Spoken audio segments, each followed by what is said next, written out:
Hello and welcome to a gaming conversation with friends. It was nearly welcome to a pest control conversation with friends, and that's why we are late, because we started talking about rats, squirrels, and overpopulating deers and so on, Curry. and curry and all sorts. So it's my fault as always. It is. Are we live on YouTube? Let's have a look. Not yet. Not yet. Not yet. No. What's Nope. going on there? You haven't pressed the button that would help, wouldn't it? That thing there called button. No, we're on it. Start. Oh, no. One that says start. No, it's No, on. it's live now. It's on.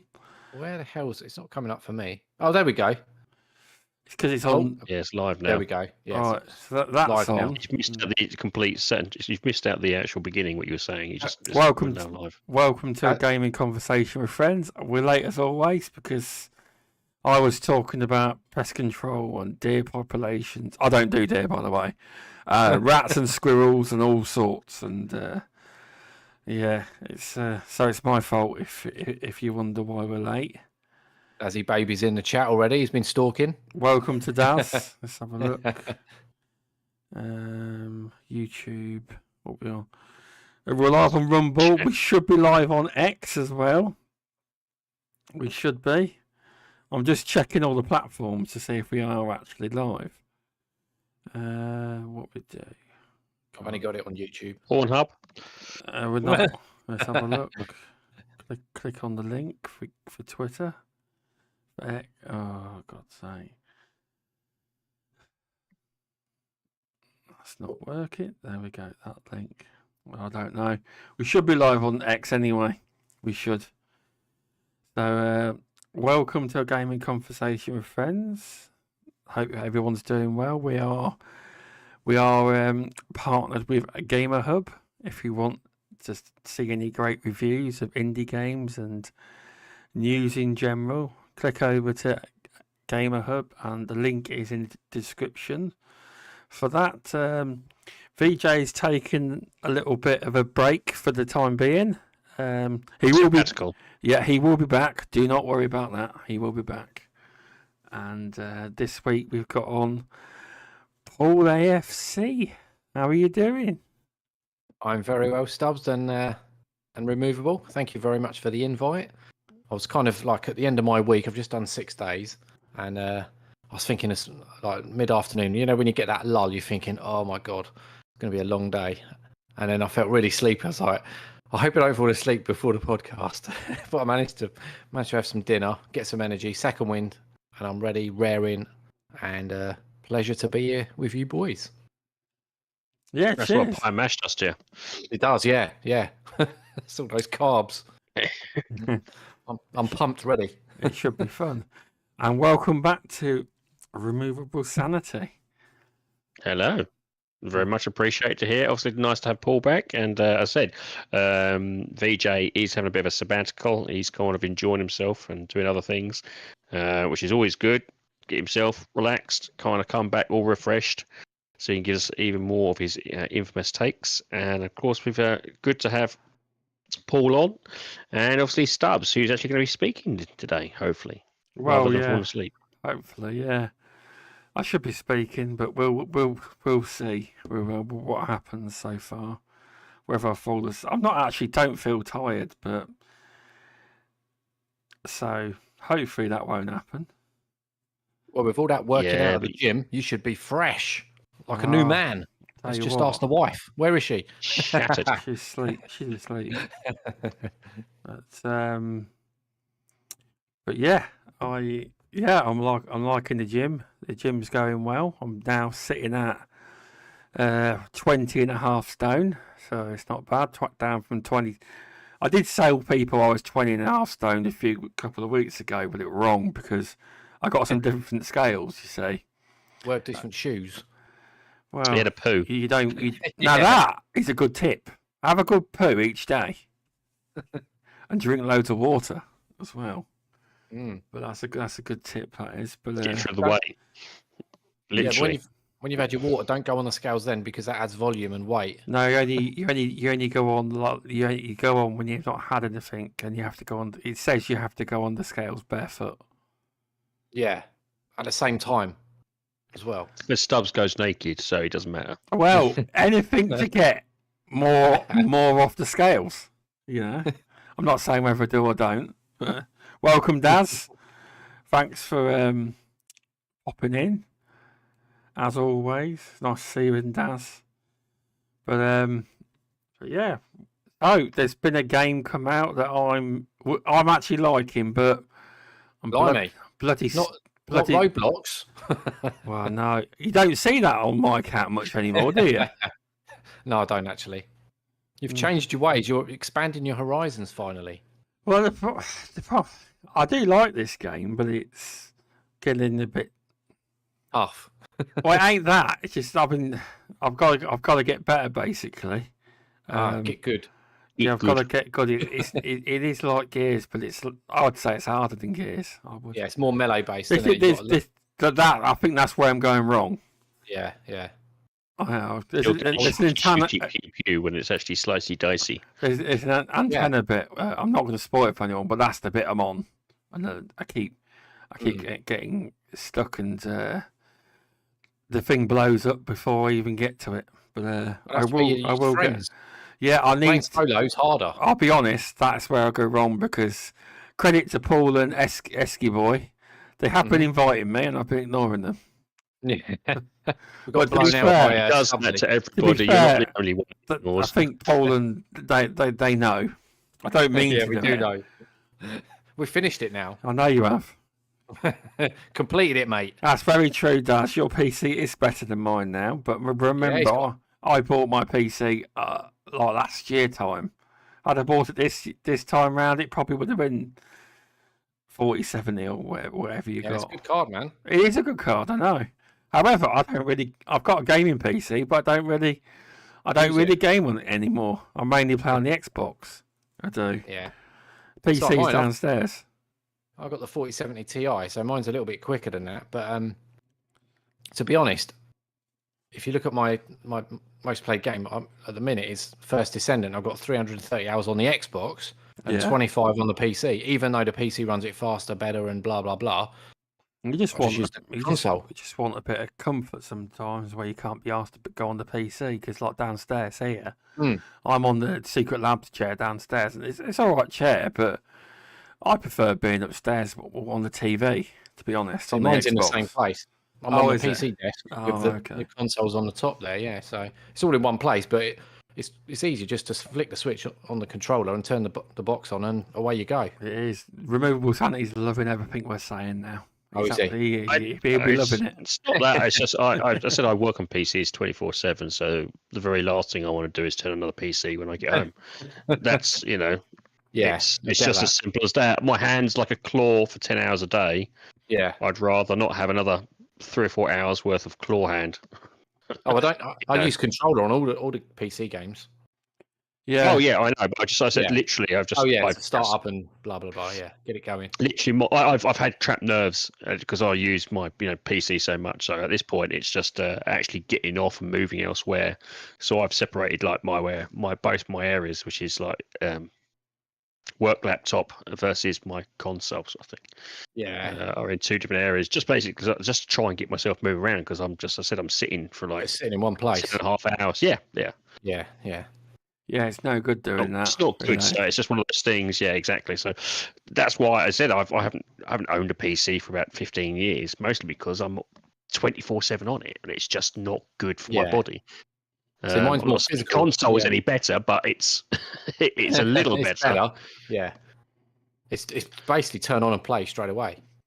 Yes, yeah, exactly. Yeah. No, so, yeah, exactly. You don't have to worry about. No, I mean, as you said, don't get it wrong. It's PC will always give you the best options, the best frame rates, sort of things like that. But sometimes the plug and play option is just, depending on the person, what you prefer. Yeah. It's convenient. I bet Dazzy though, he's funded his 4070 by selling all his consoles. Apparently, he's selling his PS5. He's what? He's selling his PS5. He just put in chat. I can't. That's current gen. I can't see the point in selling your PS5, mate. Oh yeah. I'm selling my He's going for the Pro version. He's getting No, I don't think Daz is going to pay £700. That's another story in itself. That is. Yeah, we might talk about that later, eh? Well, we can. Yeah, we can. Any of you lot played? I need to play it. I had to buy it though. I've never seen a game so cheap on the Xbox store. Crew. Yeah, the Crew 2 was 80 pence. I still haven't 98% bought it. off, and I bought it. Now, Did ya? there's a few days left though. I think it's another 6 days to go. You need to buy 80p. You can't moan at 80p. I don't any ideas as to why it was on sale for 80p. Do you know? Is it the old one? It's Well, Crew 2, isn't it? Yes, Crew 2 standard edition. All the other editions are still full price, but just the standard one is 80 pence, and I don't know why. I don't. I have no idea what. Maybe they're just getting people interested in the franchise. Well, 80p is enough for people to go. Yeah, it's not even a quid. Yeah, Daz will know because he's the racing. Well, expert. Daz has just said that's because it's shit. You know what Daz is. It ain't no Forza Horizon. It won't be, no. But I have bought No it. burnout. It will burn out. I just thought, I presume you buy it because you play racing games, or I presumed you very owned. particular. To be fair, I actually presumed you owned it. I'm wrong. I am. Yeah, I don't know. Well, you need to have fucking 80. You know, you need to buy it for that. 80p. Come on, type bastard. It's worth trying. It's worth doing it for that. Yeah. You're telling me he's going to miss? He's either going to go for a sausage roll or a game that's a racing game. Sausage roll's going to win, surely. Right? Yeah, exactly. Yeah, especially if it's It's Greg's. gotta be. Yeah. Then Greg's ones are lush. We don't have a Greg's where we are. We Oh, don't. you're missing out. Well, I tell you what, we need to have. We've got. Like when we first got a McDonald's, it hit the mainstream news because we were the only county in the country to not have a McDonald's, and we got one. Crikey. Well, we got one. Well, you don't want to. You I don't want now, do you? turned up 3 weeks ago. I don't like going to them. Cost a fortune with the kids. Cool. Yeah, it's cheaper to go to a proper restaurant than go to McDonald's. It's cheaper to buy nice Chinese or something. Yeah, it is. It's ridiculous. Way better. All my Right. future purchases, Daz says, will be on Steam. Good lad. Well, they have great sales. I can't knock them for that. They really have. When they have the big sales, there's some stupidly cheap games. However, Well, it's like a lot of if you people see- buy them and don't play them. So Yeah. I'm guilty of that one. a lot of people are, because some of the games are that cheap. You just buy it just in case you want to play it. Yeah, just in case. Yeah, if you ever need it. But it's still cheaper to buy Steam keys on CD keys though. It is. It is. CD Even with all keys. their promotions. Yeah, CD keys is very good. It is for that kind of thing. But no, I was just checking if anyone bought the 80p. I've put the wrong thumbnail on the show. What a Have you? yeah. What's it say? Did it say Black Ops? You got both Crew 2, Black Ops, and No. Yeah, on YouTube, the wrong thumbnail's on. How long you had to prepare? No, it's last week's. That's last Copy and week. paste. Yeah, but I doesn't God of War. surprise me. yeah, but That's why you need to make it a little bit more different. Just stop Yeah. using the standard template and kind of, yeah, I'll get my put your missus. face with a really bad pointing finger. I'll at get my something, missus to start making them again because I got Canvas Professional because I use it for the business. So Just have clickbait thumbnails. well, Anything critical of PlayStation or Xbox, and you'll get loads of views. Well, no, anything critical. I mean, if you listen to the RDM, Yeah. I'm Xbox's biggest hater in the DM. I We knew that already. But I'm not all the time. A lot of the time, I hold back and like Tom's like, oh, I can't because Tom's like, no, Stubbs, go for it. They deserve it this time. He's let you loose. I can't remember what it was over. I can't remember. Years. They do a lot recently. I don't know. Years. I Let don't me have a know. look. I can't remember what. I can't remember. I don't keep up with a lot of it, and I need to see it when everyone's talking about it. I do. I'll change that thumbnail after the show. I think I got the thumbnail right everywhere apart from YouTube. I did. But yeah, you I are told correct. You just need like that really shock face and pointing at a burger or something and going, or a finger at how much for the PS5 Pro. I'll be honest though. I mean, I think I thought it would be just like. I can't remember. Well, we based off mentioned it last week. in the last program, didn't we? Last episode, we Well, mentioned how I'm much sure we expected it to mentioned be. 5, or I think Luke said No, 5. I said it would make sense to have it around $599, same price. Yes. And I think it was I think Luke said that price too. I think, but yeah, I didn't see that coming. The original one, and I think Luke said actually no, I think he said $699 actually. Did it? I don't know. Was that $599? I think I was $550. I think he said $599. Yeah. I know it wasn't. We didn't mention £700. I know none of us thought of that £700. Oh, when I texted him, he says, "Don't know what to say, mate. I really don't. I didn't see that coming." if Luke's listening, I know for a fact this bloke will buy it. Well, as I said, it's going to be for the what you classify. He won't appear in a minute because I've mentioned his name. Sorry. He probably appear. He usually does. Did you watch the Digital Foundry video? The breakdown. What of the? Bro. How can you break down a machine you haven't seen? No, the visuals. Oh, what what? So they took analysis. No, I didn't. No. Is it hitting 4K? Nowhere near. Oh, okay. Well, that's not £700 well spent, is it? Basically, a lot of the games are the same as the base PS5, but just a little bit of a clearer background. Yeah, so they're taking out the FSR implementation and putting in the pisser. Oh, right. Okay. What is the point? Just for a slightly sharper image. I mean, Alan Wake 2 is running at 864p internally. I know there's a lot of arguing going on X. Oh yeah, there is. I had to jump in on that. There's loads of people.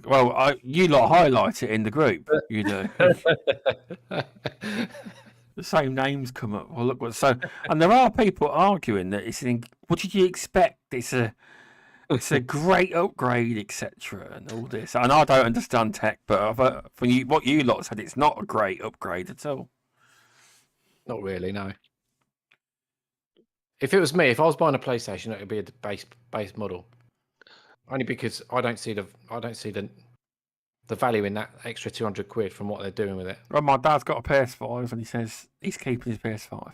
Yeah, good decision. Yeah, he said so. Well, I think it's there for it's probably going to end up having some elements to it that will be beneficial. But the question is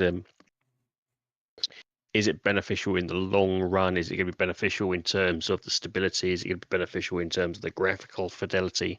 Is it going to be beneficial in terms of the software aspect to it? Now, that may very well be the case. It may very well that future implementations will take advantages of those aspects.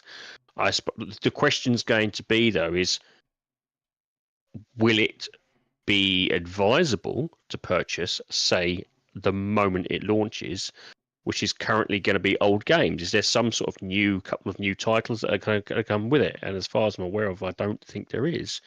So the question I would say is Sony then going to hold this off and wait for a few new IPs to sell, or are they just going to push it out and then basically retroactively, which I think they're doing, if I'm correctly, retroactively doing some upgrades to the existing games, but then maybe speaking with more of the new IPs, push it towards that. Are they charging for these upgrades? Well, that's another thing. Yes, because they have technically done that before, haven't they? Well, yeah, that's what I'm thinking of. The £10 upgrades. The £10 upgrade. So that will be the case of. Put it this way, I don't know how that is. I've seen it. Well, let's say historically we've seen this before. Would they do it with the £700 model? If me, I wouldn't. Maybe that's the thing. It's like you're going to get an upgrade. You paid for £700. We're not going to charge you. But I don't know. I mean, you never know how Sony's thinking on this. Exactly. You know? Yeah, I do appreciate, Daz. You're the only one in chat talking. I do. Yes, it looks like he's talking to himself. But cheers, Daz. Anyone else He's is doing a watching? few things to himself at the moment, say but hello. it's not talking. Wait a minute. What's his? Oh, I sold all my retro ages ago. that's a dash. You've got rid of all your retro consoles. I did not know that. He's been eBaying them all, hasn't he? Yeah. Oh, I did not know that. I probably haven't. They haven't popped up on X. He's been selling them. I didn't know that. I wonder what he meant the other day by what. That's why I've got to put my prices up on eBay about the fees. That's what he meant. I didn't know that. But yeah, them fees seem a bit ridiculous, Daz. What they want out of you. He wants 10%. Facebook Marketplace. That's what he wants. Yeah. Was it like 10% originally, eBay? It used to be cheap as hell. Yeah. Maybe it has doubled or something. Probably inflation. I don't know. Yeah. They're probably struggling. I don't know. Who knows? But yeah, I can't see PlayStation charging for upgrades for a Pro. They can't. That would be really scummy. It's not even. Well, I say they can't. Same But generation. I say they can't, but they can. You know, this is like, Yeah, you That's wouldn't put it what I'm past them. saying. It's historically they have done. I mean, also there's no stand for it as well. So that's been brought up by Maurice. He worked out how much it would be in Europe, and he was like, he done the price because apparently it's more expensive in Europe than here. And what was it coming out at? It was something like £850. No. The PS5 Pro in euros, Europe, 1,000 euros or something. No, it was. If you checked American version versus the conversion, it's coming up about 550. And people are like, "Why is the conversion? Why is it the UK always gets screwed?" But I think the Australian one's actually even worse. So if you check it for like in terms of the price, there is a big difference. But I think that's only not really to do with Australia. You're saying in America it's only $550. it's $700. it's $700, which equates if you do the That's conversion. Conversion you to do UK the is conversion, good. It's about 550 quid. That's actually good for us, but we don't get that. We never do. But it doesn't. But yeah, it doesn't happen that way. So technically, so. If you think of the conversion rate, it should be 550 quid here. What it is actually means it's actually still 700 quid here. So there is we have like more different taxes as well. Yeah, 20%. So they've got. So they whack that. Yeah, so it doesn't hit their pocket. They're still getting that money because if they did, 100 at 550, you wouldn't get. They'd be taking out. They'd be paying the tax rather than you, the customer. So it kind of works that way. And Australia's even worse. Let's have a look. They're like Australian. I think there's 900 Australian. No, it's 1,000 to 1,100 or something like that. Wow. Wow, 1,200 Australian dollars. Yeah, told you. Fleeced. Fleeced. Yep, it's about 1,200. Yeah, I thought it was 1,000. So we knew it was over the 1,000 mark. Hang on, I've just worked this. Well, Google's worked it out for me. I did it off the camera. Now, 1,200 Australian dollars. But if you convert that to our money, it's £613. It's cheaper. We're getting done, aren't we? It works out cheaper, but it's more expensive to them in their money. In their money, it'll work out more, obviously. But if you convert it back to our money, it's cheaper. It's weird. But if you do that, if American, it's even cheaper. It'd be 550 quid. Yeah. But as I said, the reason why it's £700 is because they mean that technically the Sony would be taking on board the cost of our tax, which is what they're not going to do. They're going to pass that to the customer. Oh, yeah. Hence the reason why it's dearer. That's why certain things is like, it's $700 there, but it's 700 quid over here, and it's there's not a straight conversion. No, now, this doesn't equate to software. Software, I don't understand that reasoning. But hardware, I can understand that reasoning. Your video is not in the box. No, I'm moving it. There we go. Why didn't you just have that in the centre there? Because you kind of might as, There we go. I've moved it. Pixel Slapper, welcome. Oh, just by spam. I haven't had spam in a long time. He's trying to see if he can move. He's seeing if he can move the conversation onto spammies. Nothing wrong with We can spam. talk It's good about- for we you. can- It's you- also you a very know good, this- long-lasting food. You know this show. We can talk about anything. Anything goes. Do you like And it's- checkbooks? Nothing wrong with them. Yes. Let's not Taking money. get back onto that again. I've heard the Nothing wrong stories. with them. I tell them no. You That's need what's- to pay me a card. I do, unless I really, really have to. Yeah, don't carry cash. Don't carry checks. Oh, I don't know. I'm trying to force myself to carry cash because, to be honest with you, it's Actually, cashless society isn't good. we were running out of cash. We were where I live because all the banks are closed, and this banking hub opened, and I said, "Oh, it's no good." Well, it's actually got a use now. They've actually put in a free cash machine on the outside, so you don't have to go in, which is quite good. Blimey. I do like. That's one problems. It's run by the post office, unfortunately. The places. So they'll charge you $1.99 to use it. No, it's absolutely free. The biggest problem with the post office is that it has a small amount of cash stored in there. So after about 4 or 5 people taking out some reasonable amount of cash, it runs out. I know this because it happens to ours on a regular When I basis. get money out, it ain't 20 quid.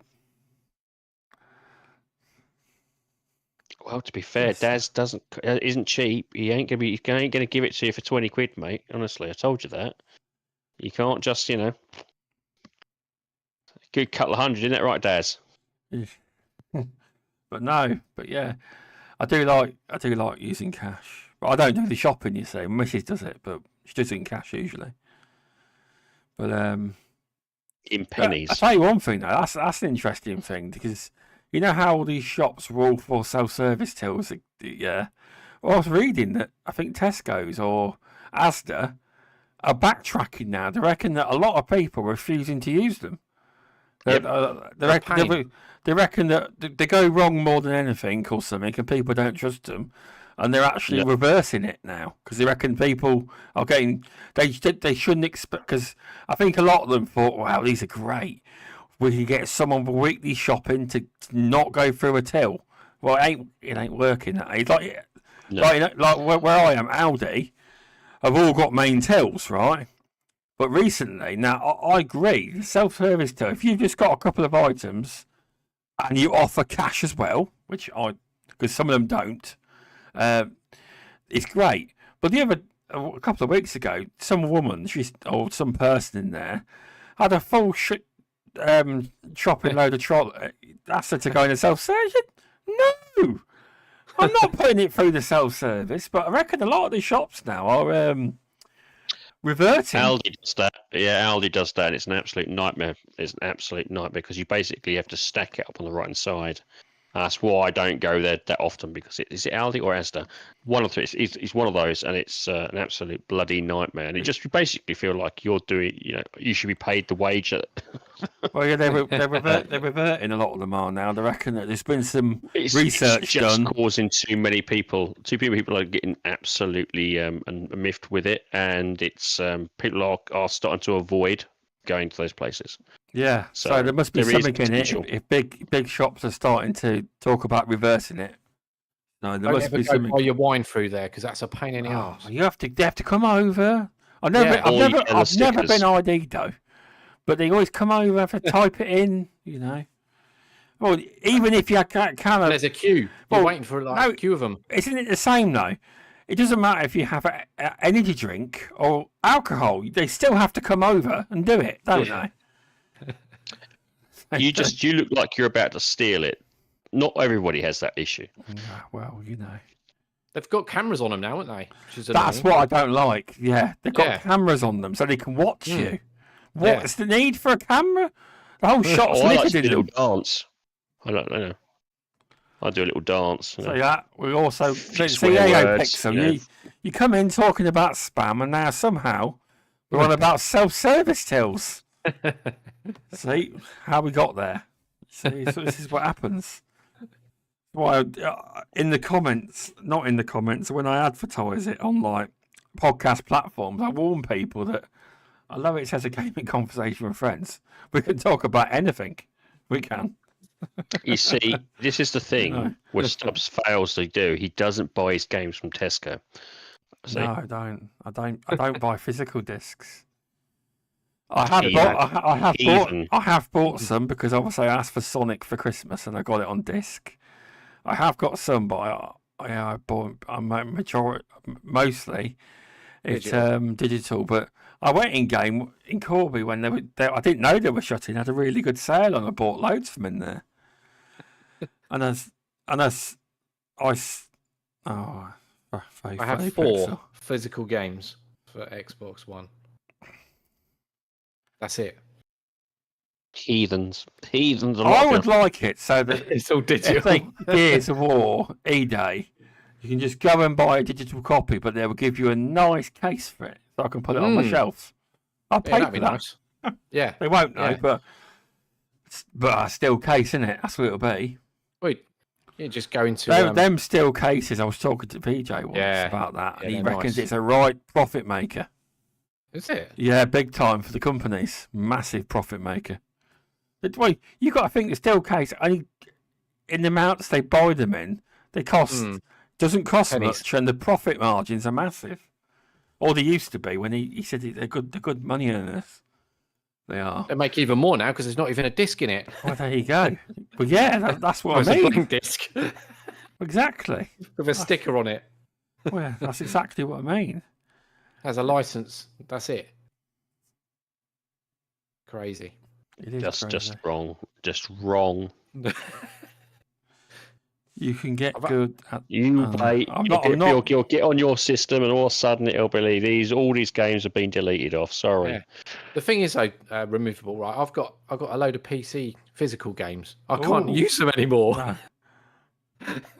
I've got How the hell can which Far thing? Cry. You know the original Far Cry back in the day. Most people, when they build PCs now, don't build disk drives into them. It's like mine. of course Mine doesn't have a disk drive. Yeah, you can have an external disk drive. You can have, it's not When you exactly build hard to them, you about, can actually put them in, but yeah, they're not very. They're really cheap actually. No, our ones don't actually have CD discs now, but what you can do is just get yourself an external, what's it called, an external CD drive, and it's fine. Do it that way, yeah. USB job. It's Old it's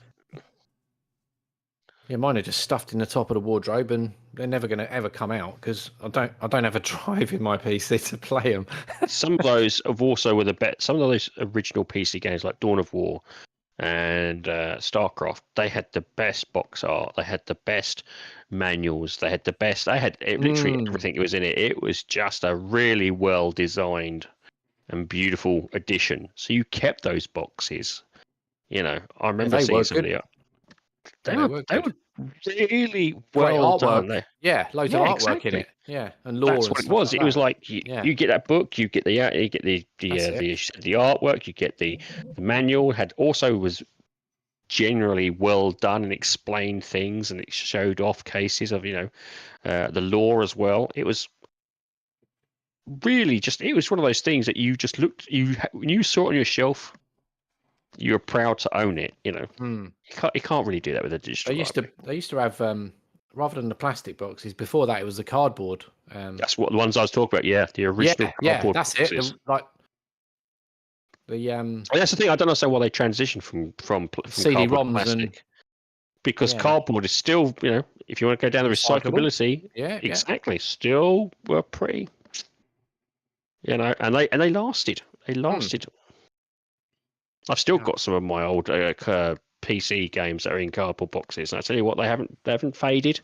Admittedly, I've kind of kept them out of the sunlight, but yeah, they were cool back in the day. Used to get them from the markets and things like that. Oh god, yeah, exactly. That. You go down like Camden Market or something like that, and you get yourself a good. Or you could just buy. Oh yeah, that's right. You just go through and buy yourself a few £5, boxes. weren't they? About £5. Yeah. Not 70. Well, as I said, the $70 price tag's been thrown around so many times. It's one of those things that's been reiterated every 10 years since I've been gaming, and that's a very long time. I'm not going to tell you how long, but that's been going. The 70 price tag has been pushed every 10 years, and most of the time, every 10 years, gamers have gone no. mostly because they can't afford it, and I don't think that's going to change anytime soon. To be honest with you, I don't think that, we're not getting richer, we're getting poorer at the moment. So I don't think many people are going to be going, yeah, oh yeah, £70. It's steel. never really. 70 quid to steal. What's that? 70 quid to steal. From my wallet, yes. I'm clearly joking. I'm clearly joking. I know. But I was just they did it. I mean, they did it for like the 32X on the Sega Mega Drive. They were trying to do it for 70 quid games then. So when people say, "Oh, it's like yeah, it has been tried and tested many times," doesn't mean the gaming community accepted it though.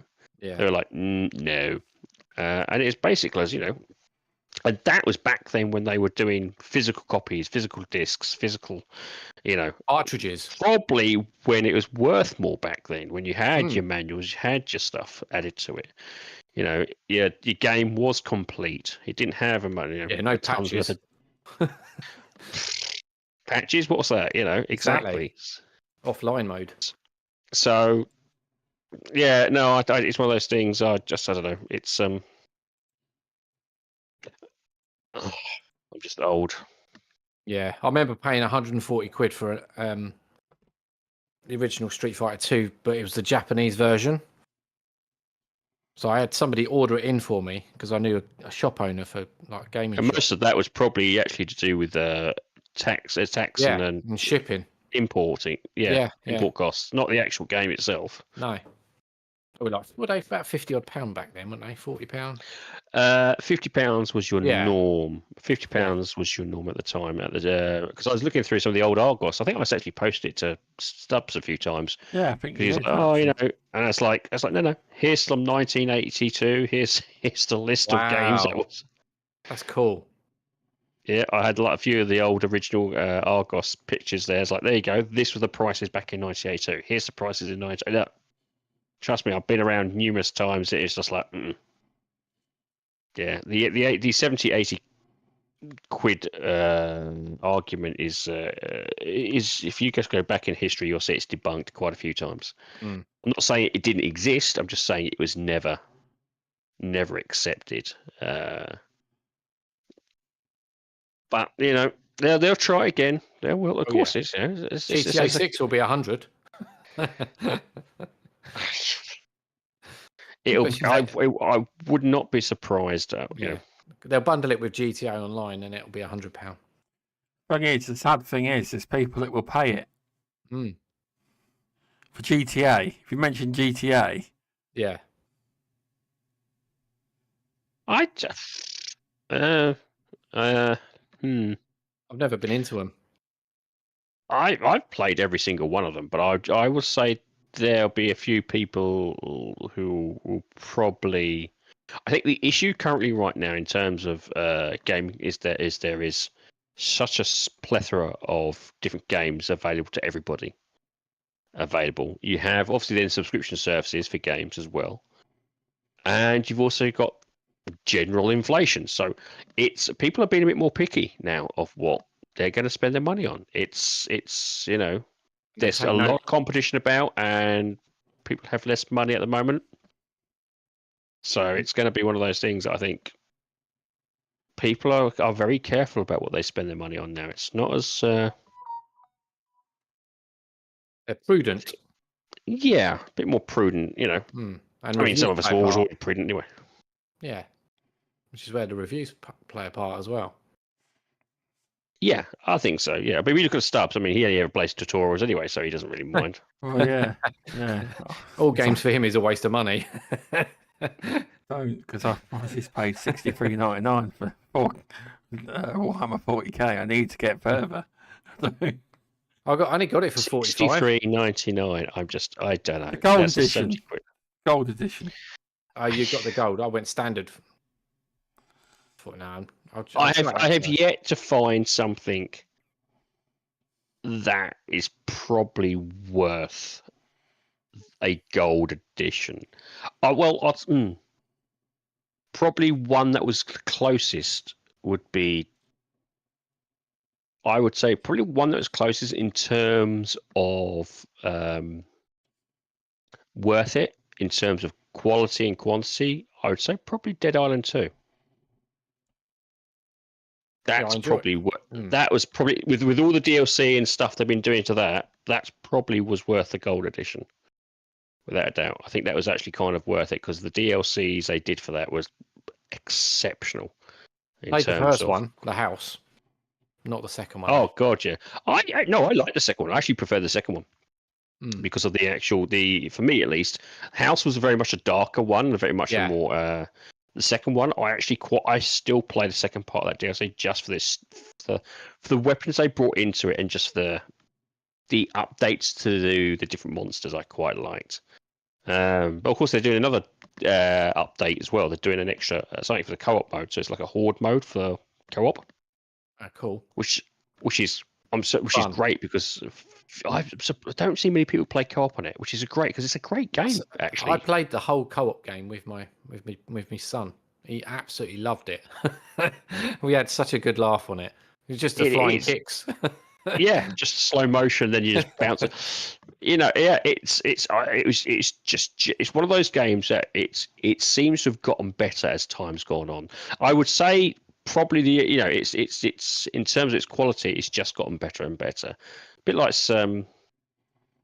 what's the other one that's always getting better and better, and he keeps giving it out. Sean Murray, game. Brain's going now. Sean Murray's game. It's the oh Christ! It's a space game. Oh, don't you hate when your brain just goes dead? No Man's Sky. No Man's Sky. I mean, look at the DLC he's pumped out for that thing. You know, that man is just. That's like the meme currently now. It's like it's like he's kicking down the door, and it's like, no, Sean, we'll pay money for the DLC. He's just like, have another update, have another one. Yeah, that's a guy he's done really well with his game sort of thing. But no, it's I'd say probably Dead Island 2 is probably if it was at the time, was probably worth the gold edition and spending the money. But because the trouble is you don't know though. No. With DLC, you don't know whether it's going to be worth it. You can only look at it retroactively, Can't you take? I mean, I suspect they'll probably do a collector's edition. Probably do a collector's edition. Now that'll probably be worth it. Because the game is just horrendously. It's fun. It just brings back. There was like I saw something online saying, what's the best zombie games? And to be fair, it's probably the best. It's definitely up there, top there. They've really done excessively well in terms of recapturing the original feel and flavour of it. Especially with the new body destruction system. The blood system, is it blood system or is it something like that as well? Blood physics or something? I don't know. Yeah, it's a hack and slash system. It's just superbly done. If you haven't played it, I would recommend playing it. If you're into kicking the hell out of zombies and disassembling, cutting them into pieces, definitely Dead Island 2 I would recommend. It doesn't take from the first one either. It doesn't take anything from the first one. If you haven't played the first one, you'll probably play the second one. But speaking of zombies, isn't there something that you had on your thumbnail for this week about zombies? It's like Dead Island 3 or something like that? Not Dead Island, State of Decay. Yeah. There it is. It's something from the Xbox Showcase. State of Decay is coming out, and also what's the remaster of? Oh God! I think you mentioned it in the DM. That's why I grabbed it the other week. It was meant to come up last week. It was. Yes, but we didn't do it. So I don't actually know. Don't actually know what. You said there's a remake. Oh, it's a remake of the original. Is it an Xbox game? It's another zombie game. Oh God, they're in a mall. Oh God, my brain is going to badly today. It is. Come on, Paul. You should know this. It's the not State of Decay, but this is State of Decay. It was the the other zombie one where he's a reporter. Oh, blimey. Hang on, I'll tell you. I'll Google it because I cannot remember for the life of me. There you go. See, I'm not the only one. It's I'm not that much into zombie games. It was hang on.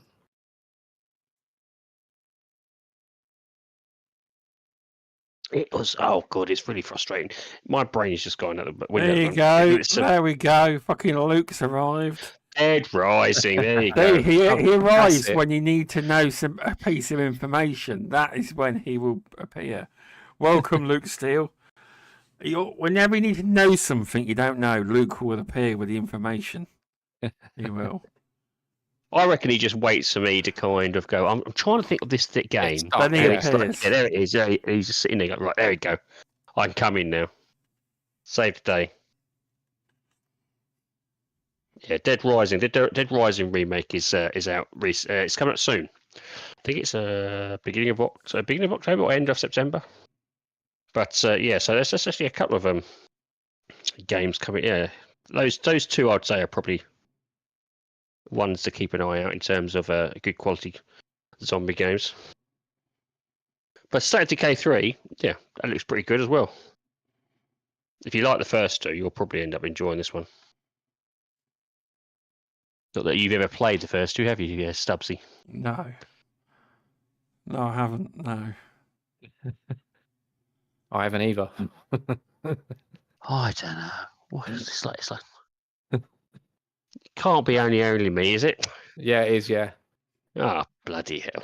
I get my excuse is only get a couple of hours every evening. There's only so many games you can play. You just know that in fact you're just sticking with you're just Gears, isn't it? That's all it is. Gears. That's Stubbs, not me. I've broad played spectrum. Gears in it. You know, Paul plays a lot of different games. He does. Just not the zombie ones like Dying No. Light. Oh, I played Dying Light 2. I bought that. Enjoyed that. Dying Light 2. Dead by Daylight used to always be in Game Pass. I'm trying to think. Yeah. Not the same game. No. And No. DayZ. I could never get into DayZ. I can understand its appeal. For me personally, I could never get into it. Tried Left 4 can't Dead as well. remember. Didn't like that. Jeez, how could you not like Left 4 Dead? Does it? I know why. Because you didn't like the co-op aspect to it, did you? A lot of the games I play in co-op, but it was just too repetitive, man. There was just not enough diversity with the mechanics in it. I was like, nah. Once you've done one stage, it's the same. Did you not play the multiplayer? Yeah. That was some brilliant absolute gameplay there, where you basically can become the monster and basically tactical stuff on that. I would, if you wanted to be a troll, that was the best game to be a really git of a troll. In a amount of times, you would really just hound someone, and people they would rage quit on that. They would just like. That's probably why I didn't touch it, because I do rage quit. That's what I said. Exactly. Yeah, it'd be me. I absolutely love trolling a load of people. I knew exactly where I had to hide, and basically it was just like right. Perfect. It'll be some random on there, and they'll kill me, and I'll be like, "Is that your removable sanity?"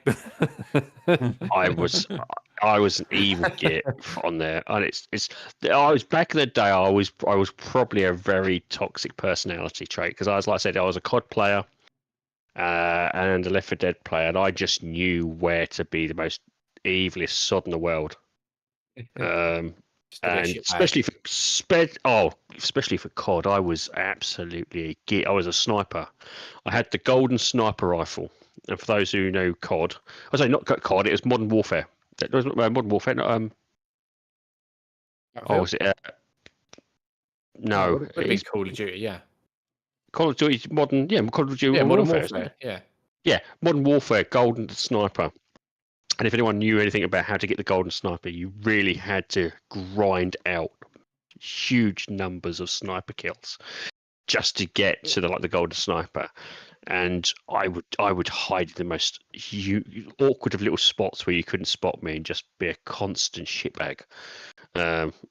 Yeah, I was definitely. I definitely helped lots of people rage quit or swear profoundly when it came to that. So yeah, those were my two. Technically, my two trolling games. I would often get on just like, this is going to piss off a lot of people. But yeah, it's yeah, those. I can't. Yeah, those were those. I think it's out in is it November? On State of Decay, Stubbs. No, Dead Rising remaster. Is that November or something? No, I thought it was earlier than that. I thought it was end of September. I thought it was about the 26th or something. Stubbs should have had all this kind of locked up. Research. Yeah. No, I don't. You know how I am. I don't. I think is it Steam in September? What's that? Is it on Steam in September as like a storefront? And then console after, maybe. Don't know. Just have a look here. Hang on. Yeah. Yeah. So, Dead Rising Deluxe Remaster releases to digital storefronts. Oh right, September 19th. And then it's physical copy. I thought it was nearest the end. Yeah, that is very soon. So at the end of this week, Thursday. Physical in November. That's what it is. So September. I keep forgetting. Jesus Christ, we're getting close to Halloween now, aren't we? Yeah. My brain's. Yeah, I've lost track of time a hell of a lot of time at the moment. My brain still feels like summer because it's still so warm. It's lovely. Well, it's only just today it was lovely, but I don't feel like we've had a summer this year. No, it's been terrible. Definitely cooler. Yeah, definitely doesn't feel like a summer at all. I don't like getting too hot anyway. My pocket's down a lot. I could have been buying more stuff, but because of the summer not being a summer, really. The 6 weeks killed us because of the kids being at home. Oh my God, they ate us out of bloody house and home. They do, ludicrous. They do. Your pot noodle collection's gone, mate. It's just left. The old Fray Bentos pies have gone down from 400 to 2.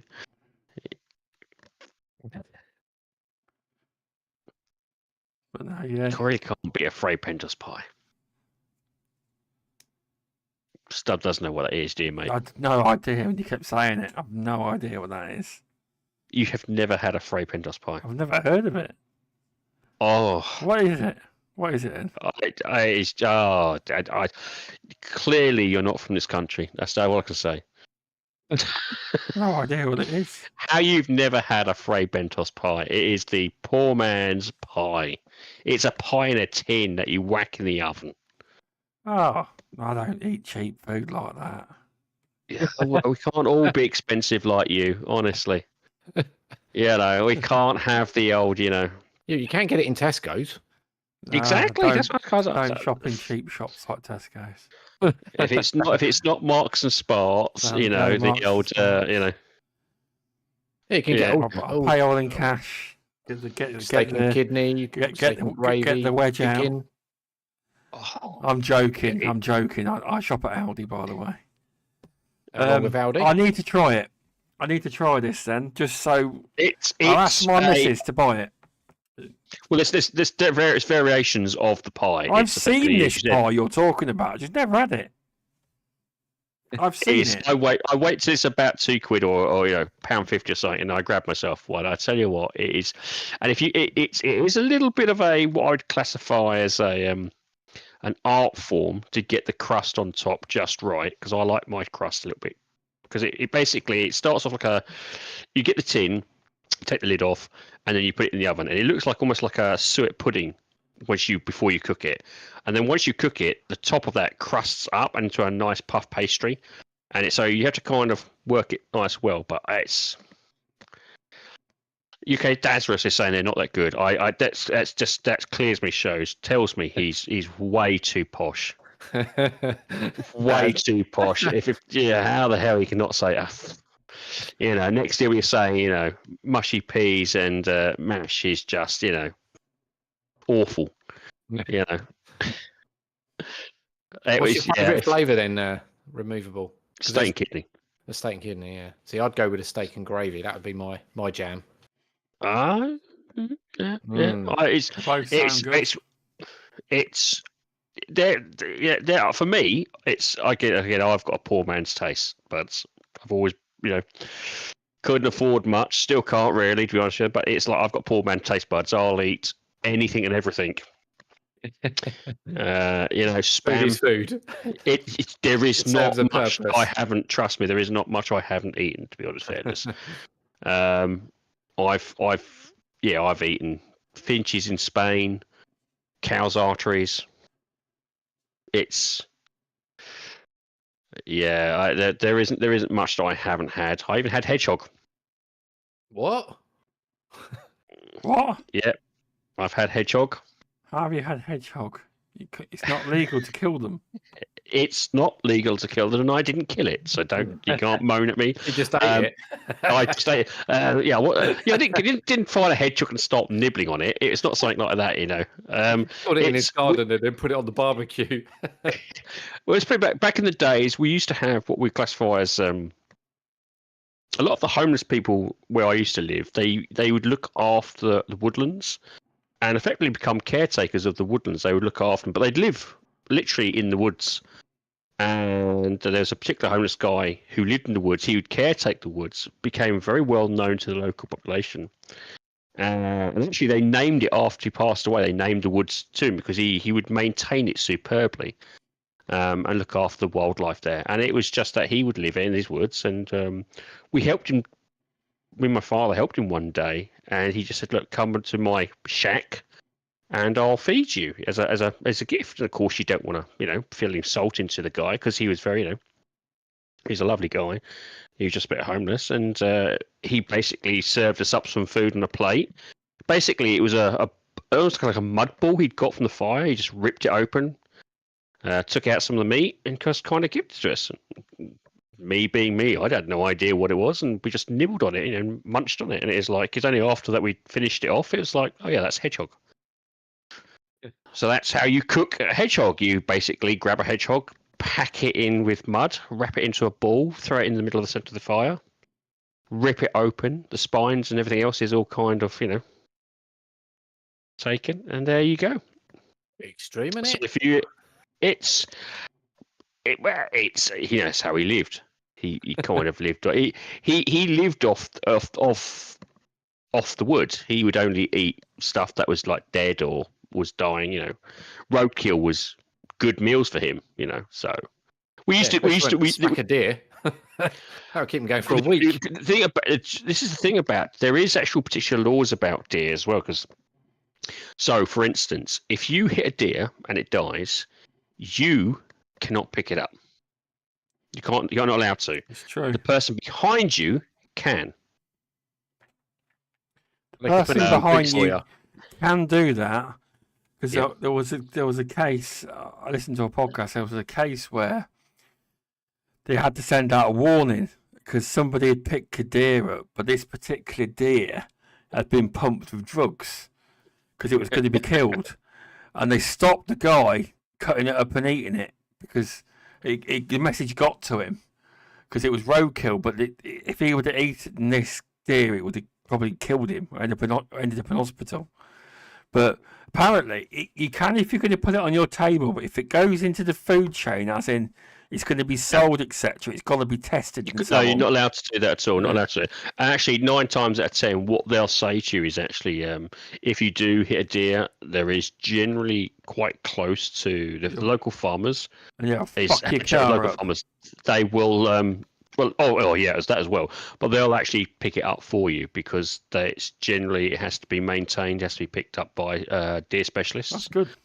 Who look after and curtail the deer population to a degree. But yeah, you're actually it's same thing with badgers and a lot of roadkill actually. If like a pheasant, for instance, if you hit it, you're not allowed to pick it up, and it's there to try and stop people from basically going out of their way to kill wildlife. It's very difficult because I've tried to run squirrels over 100 times. It does not work. It's someone else that gets a pleasure. Well, the idea is he's driving through people's front gardens. There he is, running down this one I squirrel. never managed to do it. It always seems to be some other lucky person. I have to be paid to do it. You see. You must have a gun though, Stubbs, of some sort. Don't carry them on board only when we have jobs because of the laws. It's not real. It's like a pellet, metal pellets, but only use them when we're on jobs. Only use them when we're on jobs. Squirrel jobs specifically. We don't carry them on board just in case. No, we don't do that. We don't. Only when it's a paying customer.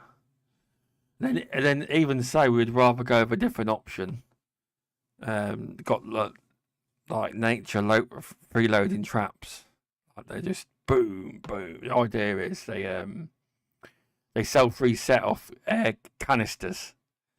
And the idea is it kills it, and it's supposed to be obviously non-toxic, and like some other animal drags it off and eats it, basically. So it's part of the nature. That's what we do. That's what we'd prefer to do in most cases. But yeah, so let's carry on. We got on to how did that happen again? On to food. Yeah, food. Yeah, wasn't it? That was it. Food, weren't it? It was food. And hedgehogs. So what do you reckon to Warhammer 40k then, Paul? Space Marine 2, as you've completed it now, and you've left me in the dust. It was my fault not for joining you. I didn't join you. I did get invited. You did get invited, but we wasn't expecting you to join us. To be fair, no, because you are very much a solo player.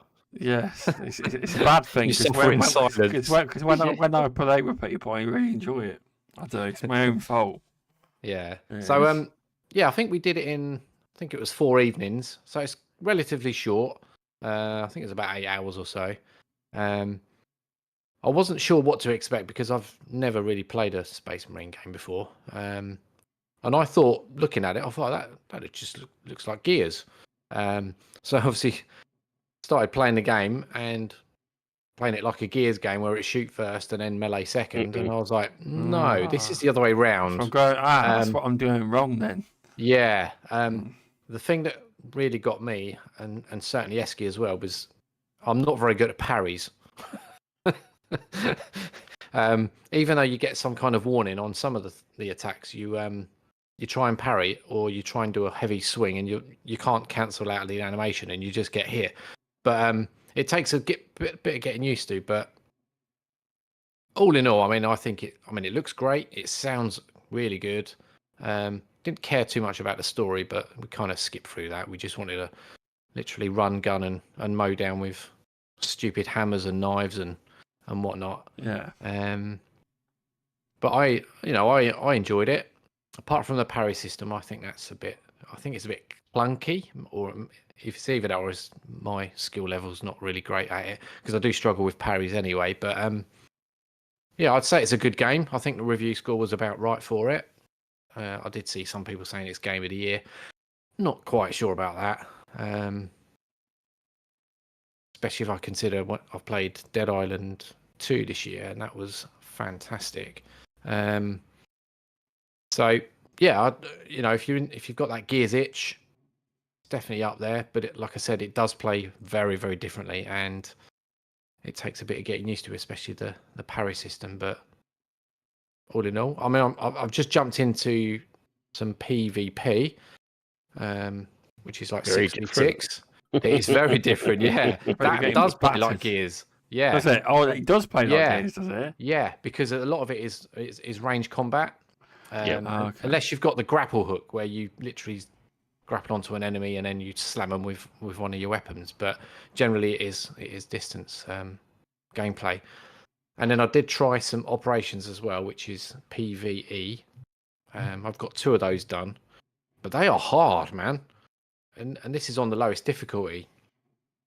You just get overrun quite quickly, and unless you've got something like a Vanguard with the shield or the assault guy with the jetpack, you do tend to get bogged down. But all in all, it's team playing. That's what it is. Very team it's playing. a proper. Yeah, as someone who's played the first, it's a very much there was always two modes in multiplayer. Multiplayer was, as you said, PvP, which is your. But I would say closer to Gears. PvE is very much a team base. So the best way I could describe it is, do you remember like this DLC for Gears 5? Mm-hmm. It's a bit like that. It's I wouldn't say it's like their version of Horde mode, but it's very much a team-based sort of situation upon which things are attacking you. But yeah, no, it's good to see that other people are kind of enjoying the franchise. I would recommend playing the first one as well, because if you like the second one, you'll probably like the first one.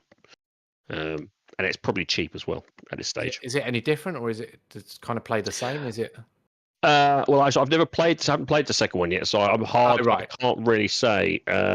What it looks like though is look like it's kept the complete ethos and playability of the first one, because they're very different enemies. In the first one, they're playing against orcs, where this is obviously Tyranids. And the heretics. So yeah, exactly. So it's a very different thing. But to be honest with you, it's one of those things. I think it's if you've liked this, you'll probably like the first one. And again, it had the same thing. It had PvP, and that actually had a very. I think we mentioned this on the last week's podcast. It was that it has a very much a core fan base for it. So it's still being played today, which should tell you everything you need to know about that game, sort of thing. So yeah, I mean, stick with it, keep going with the multiplayer. Because I think obviously the rewards will get better, and obviously it then gives you better. Yeah, you get better stats and stuff, don't you?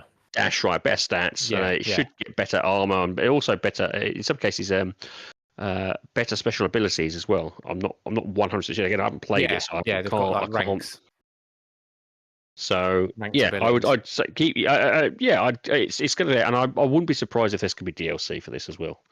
From what I'm hearing from the community manager, at least he's been listening to the community, which is a good sign. Generally, so they've tweaked things where they've said to, or they've listened to what the community said. And they've also he's mentioned it on Twitter or X that they are listening to the community and they're going to try and bring in some of the stuff that the community wants as well. So that's a good sign, to be honest with you. So, and it's $9.99. I wouldn't worry too much. Yeah, but a bit like Horde mode though. When we first did Horde, when we first started Horde mode on Gears, it was an absolute nightmare, and then you quickly learned how to get through all the ranks pretty quickly. And as you got used to it, and as you got used to strategies, sort of thing, you could then easily do, get up to the end game of the Horde. So it takes practice. It's the best way I would describe it. I mean, I do find that the enemies hit hard in this game. Your health goes down pretty damn quick, especially if you're surrounded. You are. Yeah, well, that's the idea. The idea is that you can easily be taken out by a multitude of enemies. So you kind of, depending on which obviously class you go for, as you said, some can have the shield, some can't. Some can take more damage than others. So this is where the co-op kind of needs. You need that guy who's going to be the center core for like taking the damage, while the others thin out the herd around them, sort of thing. So it's. I mean, I tried a couple of classes. I tried a sniper. I thought, right, I'll see if I can take him out from distance, but failed. Well, again, the sniper is if you're used to the sniper, you know what it is, because he has also, if I'm correctly, he has an invisibility ability. Yeah, lasts about 5 seconds. Yeah, and then literally. Well, that gets better as time gets further on. So you do get it. It does increase, but it's one of those things. It's kind of there to get you out of situation. Out of the situation whilst maintaining your distance, I think. Yeah. So the idea of the sniper, and again, I'm going from like the first one, was that your aim really should be taking out the bigger monsters, the heavy bruisers, whittling them down to a point where the shield fellow effectively can batter them away quite easily. the jump pack guys are normally in there as hit and run, so they're bouncing in and out all the time, just thinning things out. But the sniper character, he's there to pretty much thin the herd in terms of the bigger guys, not really the smaller guys, because his gun isn't really there to do that. He does a lot more damage, but because he's got less bullets, so therefore he's there to really kind of whittle out the big guys, because those are the big guys. The problem with the big guys is the big guys will basically focus your colleagues in terms of attacking, but then they'll forget about the hordes of smaller monsters that will then just basically gang up on them, and that's where they need to focus their energy on. They really shouldn't be, unless you're one of the the big Vanguard types. They shouldn't be They shouldn't be focused on the big guys. They should be focused on the mass to try and keep that herd thinned out. Effectively. Yeah. It's again, it's a tactical thing. You've got to play very carefully, and it's like if you can play the class. I mean, that's the sniper is the one I've always played for because I know my role. It's like, right, I need to thin out that big guy because he's coming straight forward. My defense, effectively, he's going to mow everyone down. He's well, that's the idea, is that you take him out and then basically the other guys can wipe out the rest of them, sort of thing. So whilst you may think you're not doing much, you're probably actually doing more, because the big guy is going to focus everybody on him and then forget about the herd. Yeah. So it's level kind of 3 at the minute, and I've noticed that the cooldowns are really long. So I'd assume that the further up the levels you go, the quicker the cooldowns. Yeah, because I'm thinking, right, jump pack now, and then I have to wait about 30 seconds. I'm overrun, and then I can't jump again. That's again the idea, is that you're effectively, it's either a jump in situation or a jump out situation. Early on, it's probably more jump out. Later on, it's probably more jump in. Yeah. It's the same thing. And with the Vanguard, he's there to kind of take the bruising, but it's definitely tactical. I've noticed that, because the first time I tried it, I was like, I got absolutely destroyed, and Stubbs and not Stubbs, Esky and Steve were like just bombing on ahead, and I was just getting mowed down every 5 minutes, and they would come back to revive me. And then the second time I played it, I was a little bit more aware of what's going on and how it works. So the more I play it, the more I'm learning. You're the gate, so you should be the brick wall towards them. They should be kind of, whilst they're good for like, they really shouldn't be going too far ahead. You should be kind of the forefront guide, so that you're effectively pushing back the sea of waves of monsters whilst they're thinning out the herd. And if they can hold that off, I know the trouble is, it's one of those things. It's easy to push forward too quickly, but then, as you said, you're forever going backwards to try and help out the other people. Yeah. So it's probably easier to kind of go as like a wave between yourselves, with them kind of taking out either side, with this you kind of pushing back the bigger, pushing back the multitudes. Yeah. It's a tactical game, but it's one of those things. As you get through it, once you learn the ropes, you'll learn to kind of use the advantages that they're there to. Yeah, exactly. Because I played it again this evening before the in-laws turned up, and I just went in with 2 other randoms, and again I was the assault class. I went down about 2 or 3 times, which is just happens, but we all stuck together.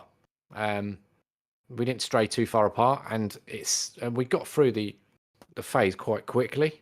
And we didn't have too many difficulties, but it seemed to work much better than being like drawn out all over the place. If you're drawn out, you're going to be picked off by the mass waves. And that's what happens. So effectively, the way it is, think of it as you're a squad, stick and together. the squad moves together. Yeah, exactly. If your squad can move together. Auditic voice, here I am. Welcome back from the dead. Thanks for popping in, mate. Hey, back from the dead. Yeah, I was just listening, taking all this advice in. Yeah, that's the way. Yeah, stick a squad. It's team-based. You'll be fine. Very much team-based game.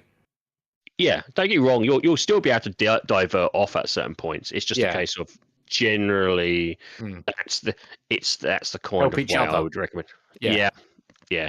It's know your strengths as well as everybody else's strengths, and that's where you kind of need to play different characters to kind of work out their weaknesses, work out their pull downs, work out roughly when you're going to see someone jump in, jump out. And that's how it's different from Gears, because it is tactical rather than you've all got the same weapon, you've all got the same loadout. You just Well, literally run and gun. Well, Gears 5 pushed a bit more tactical abilities into it. So I would say, so one of the things that Stubbs will know is that I used to play the robot. He's Few very people would good play the at robot. organising people in horde mode. He is. Really? Yeah, like a little dictator, but he knows what he's doing. He's right though. When he tells you, he's right. Fail to do as you're told, and you will be executed at dawn. He's very good at organising people though, and telling them where to be in horde mode. I'll give him that. I really will. Well, I was, but I also wasn't the guy who was doing most of the killing. I was there to do majority of the reviving, so I was trying to keep a lot of people alive. Effectively, that's my job. Yeah, my job was to completely, as the robot. I can't think his name at the moment, but Jack. Mine was, whilst he has some kill abilities, he has very little. His ability is just he can cross the map really quickly without being attacked. Yeah, revive. And revive people, and actually in some cases buff people. So I would go around regularly to buff people's their shields, and also one thing I could do quicker was also build a lot of the turrets, build a lot of the defenses quicker than most people, just because of the way my character was built up. So, if your character was a heavy hitter, you're going to take a little bit longer with than say building up a defense than I would. So I could literally go and also spend less money the way I built it. So it made sense for me to kind of, whilst everyone's keeping, the horde kind of occupied, it's me backing them up and adding extra more, defenses in and turrets in and wires and traps and stuff like that. And then when I saw someone that was down, I'd literally fly over there and kind of back them out, sort of thing. We got through a lot of the. I'm sure we've completed a couple of them, didn't we, Stubbs? We did complete a couple of the. Actually.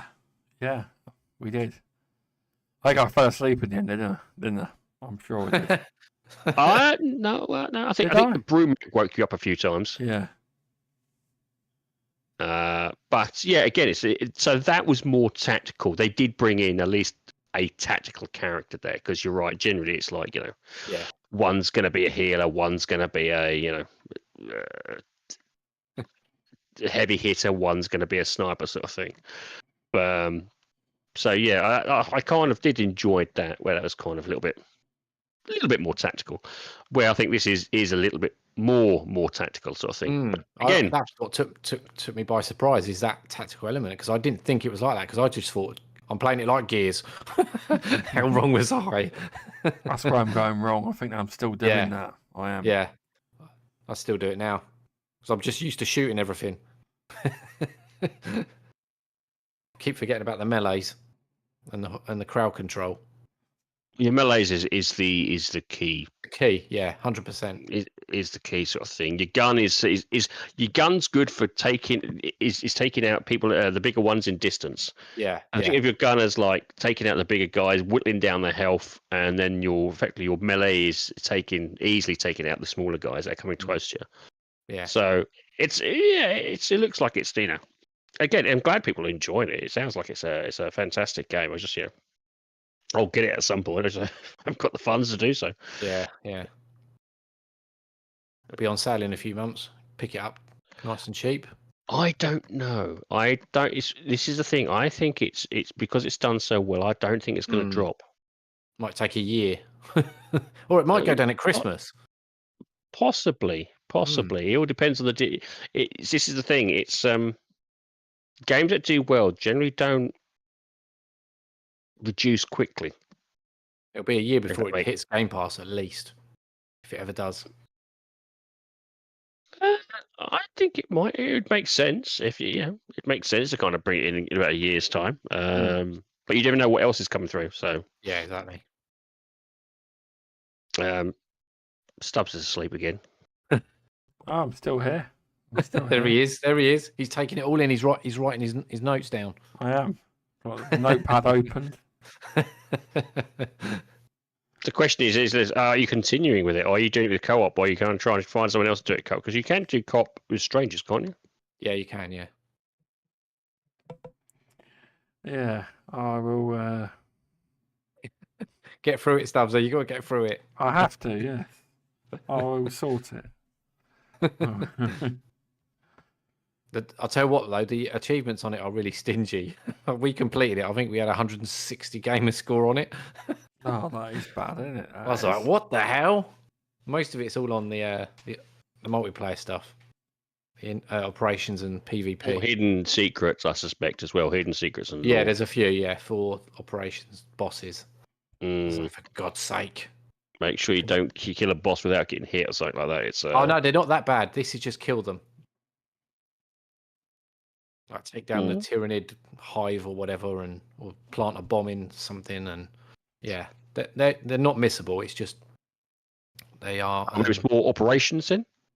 Yeah, there's probably more in operations than a campaign. It's like one of them is. I know. There's a lot of collectibles in the first one, and they were tied a lot to the achievements. Yeah, and there were some hidden Easter eggs, and they were tied into achievements as well. So, but yeah, I think it was about 60-40 split on the first one in terms of multiplayer versus single player. the same again. Then.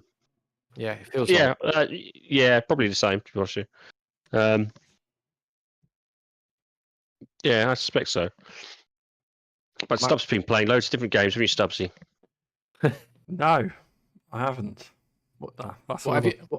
Is that all you've been playing? Is Warhammer? Yeah. Yeah.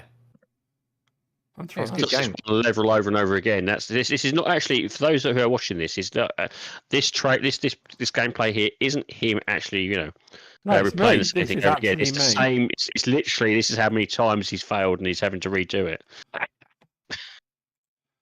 I've changed it now. It's just cutting out the bit where he dies. Yeah, that's all it is. Exactly. Die, edited. He's edited it out. 4 hours of the same level. He just can't get past that one aspect. He's on a loop. Yeah, he's on a loop.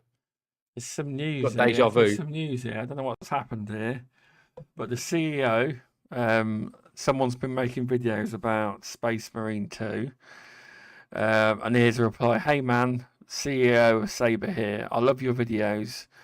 When we signed the deal to make Space Marine 2, all I wanted was a throwback game.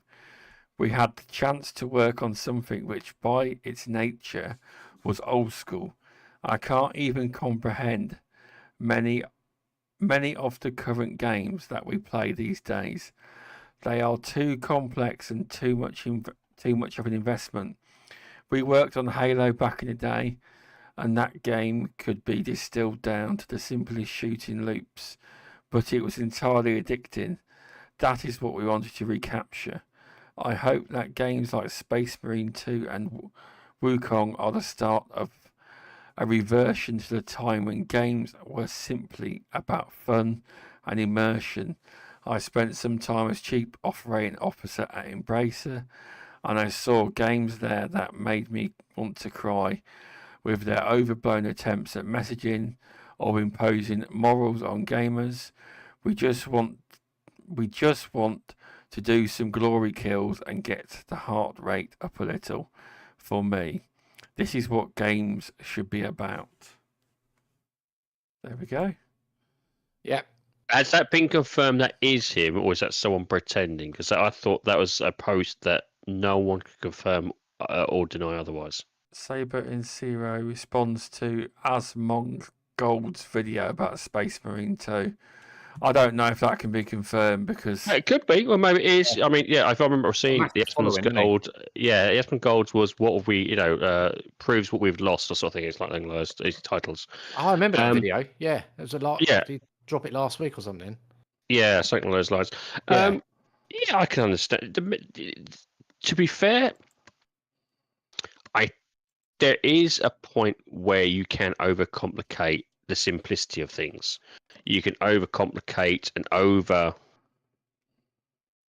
tinker with things, and that's for all games. You can tinker and tinker and tinker with it and overcomplicate it and add more stuff to it, so it becomes a convoluted mess where sometimes the most simplest ideas is the ones that just work. I suspect that's probably what it is. It's an overcomplication of things these days. Oh, we need this. We gamers need this. We gamers need that. The gamers need to feel it's like where sometimes just the most simplest, hack and slash can be just as enjoyable, and in some cases it's better for the brain, because you don't want your brain to overcomplicate things. You don't want to think about too much about stuff. You want the kind of what I would classify as lose yourself, into these worlds without having to think too much. So there can be a slight overcomplication. I can understand what he's saying there in the modern era. I think there is a little bit of a let's try and make this game for everybody. Modern audience crap. Oh. No LGBT, mate. It should be an option, not mandatory. The modern audience doesn't exist. Well, I think the statement I said was the audience doesn't exist to make a profit. It's not, as far as I can see. Anyway, the trouble is, and this is the thing is, I think it's you're trying. What's the old phrase? If you try to please everybody, you'll please nobody. Nobody, yeah, exactly. And that's the fundamental problem with a lot of modern games. Is they're coming from probably good places, but they're trying to please everybody, and that doesn't always work. There's the reason why there are game genres is for this very reason. The reasons that you may be a platformer, you may absolutely hate first-person shooters. So if you have a first-person shooter that's going to be a platformer, you may very well lose your first-person shooter core audience. So, there are very few I've seen games where they transition different genres well. And that's the problem. I think it's just a general overcomplication of things. Regardless of any, political ideology or anything like that, I think it's just an overcomplication of where they're trying to do too much. And sometimes it needs to be brought back to a distilled point of view where, you're platformers, you hack and slash, you beat 'em up, your first person is first person. Sometimes overcomplicating things is just not going to retain your core audience. It's going to alienate them. And I think, unfortunately, that's a case of what it is. They want to try and appease by trying to appease. And it's a business model. And they're trying to, bring in the most people to a product. They're in turn alienating a lot of their core people. And they're learning that probably the hard way. And this is the same for films. It's the same for music. It's the same for gaming. It's you can see it where it's potentially just trying to make it for everybody, and then it's there for nobody. And unfortunately, these lessons will have to be learned, and people will have to take vast waves of losses. There's going to be job losses until it's kind of learned that actually, you know what? What's corrected? Sometimes sticking with the core is better. Majority is better, yeah. Because there's I'm not saying that you can't transition or you can't kind of tweak it sometimes or do something different, but sometimes doing too much, you kind of as I said, you kind of alienate your core base. What about if you did it as an option? You could turn it on in an option. Well, yeah, I don't think that would be an issue. No, I think that's the same thing. You see this in remasters. Do you want to see, like, for instance, Night Dive is a brilliant way for doing that. They'll give you the option to turn on the original graphic fidelity of their games, as well as just say modernizing it slightly, and you have an option. It's that fantastic sort of thing. It's I think options is a good thing, but at the same time, I think what I'm talking about is not just the option. I think it's just a very core gameplay. So if you have, for instance, a beat 'em up, and you start adding in platformer sections, or you start adding in first-person shooter sections, if your core audience, and this is a more particular to franchises and franchises that have been, I would say, historical first-person shooter franchises, if you're starting to add in like stuff like platforming sections, it may alienate your original core fan base. Now, I'm not saying these things don't, these can't be done. For instance, Doom is a perfect example of that. The modern day Doom, that's I would say, is a first-person shooter with platforming aspects into it. You know, they've done it exceptionally well, but they haven't lost its originality. It hasn't lost its core fan base in terms of its. They knew it's a first-person shooter game first and foremost. So I'm not saying there isn't examples, but I think the problem is that when you try and please, as you said, when you're trying to please everybody, you're just going to please no one, and it's going to take a little bit of time, backwards and forwards, for people to kind of relearn that. You know, and people, you know, it'll course correct in its time. I would say I'm one of these proactive. So it'll go back to where it is. I think we're just going through this experimentational phase and a little bit of a greedy phase from the from some big developers and publishers. Probably more publishers. I would say actually not developers, more publishers. It'll course correct, and we'll get where we need to be. To be honest with you, we've got indie games that are kind of doing that for us now. We're kind of, bringing up, old school sort of games. It's one of the reasons why retro games is still so popular, or retro style games is so popular, because they're bringing back the nostalgia of the old days, whilst at the same time updating it for modern audiences, if you wish to use that term. So I think it's one of those things. I think it's a natural cycle. You get big studios, they get bigger and bigger and bigger, then they get bought up by conglomerates. Conglomerates then break them down, try to put in their own twist. They then basically fail. They then get split up, and a new wave of new developers come through the cycle again, and it continues. I think this has happened. It's been happening for a while. We just were more aware of it. But that's my take on it. Whether or not people agree, that's my view on what's going on. Hypothetical question then: would the LGBT in Gears ruin it? I don't think so. You don't think? Yes. No. No, I don't think so. It's like when they like pulled smoke in it. I mean, what is that? Rod Ferguson claimed fame for like making sure there was no smoking in Gears of War. Like, it's a made-up fantasy world. What does it matter? Exactly. Let devs be devs. You shouldn't have to do that. But you shouldn't have to cater your vision because of somebody else's. No, this is a difference. Yeah. It's not an option. If it's an option, it's not going to be a problem. If it's forced interaction, that's a very different fundamental. That's fine. It's the way you explained it there. Yeah, it's a very different. Try and keep the two differences just slightly different, because I think that people sometimes conflate the two. Forced interaction is a different matter. I think it's, as I said, when you've got a what's it like? It's almost like when you've got a franchise. This is okay. The best way to explain it is what I would argue more recently now is live action version of films, and the modernization of the story and telling of those that you see in live action versions.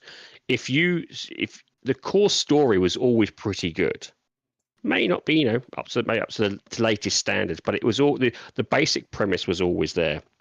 When you start tweaking historical information, or you start adjusting it from a more modern lens, you don't necessarily make it better. In terms of the output, it's not the model lens is like, the model lens is always better. Not necessarily.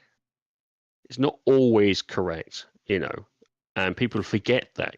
Sometimes the reason for the story resonates. They got it right the first time. So let me try and put it in an example. Hansel and Gretel. Here's a weird one for you.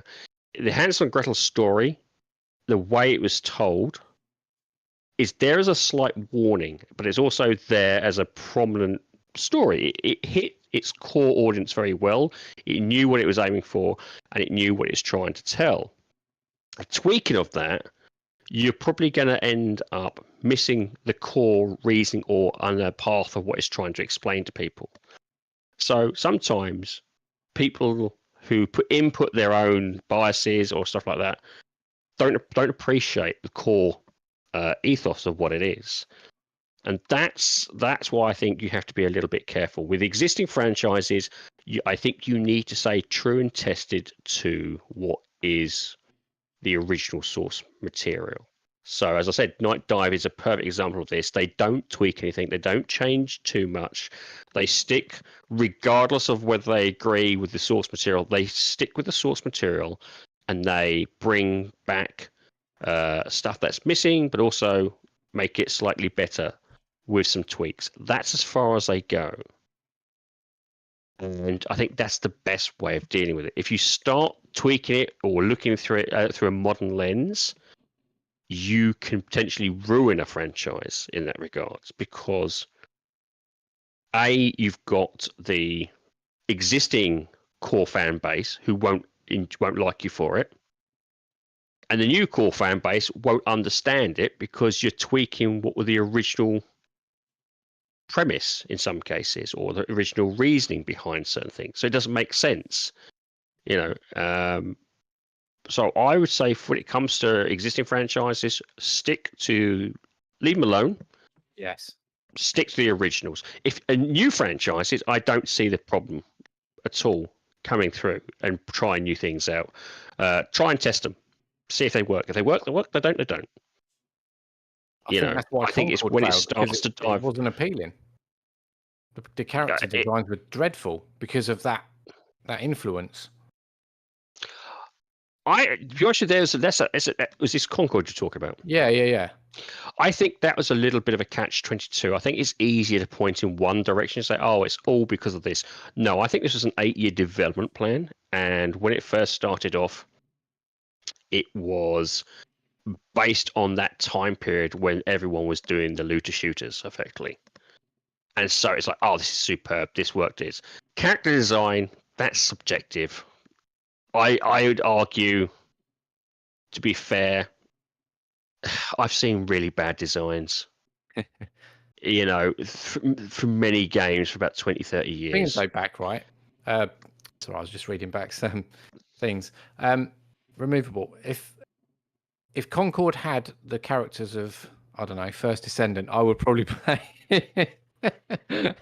because it's just good to look at.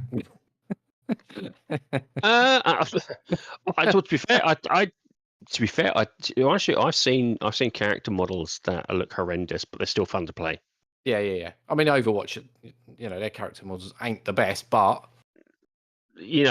so for me, I think a character modeling system is a bit subjective. It is. Don't get me wrong. There was clearly a revulsion in terms of its actual visuals, in terms of those character designs, and that's a valid opinion.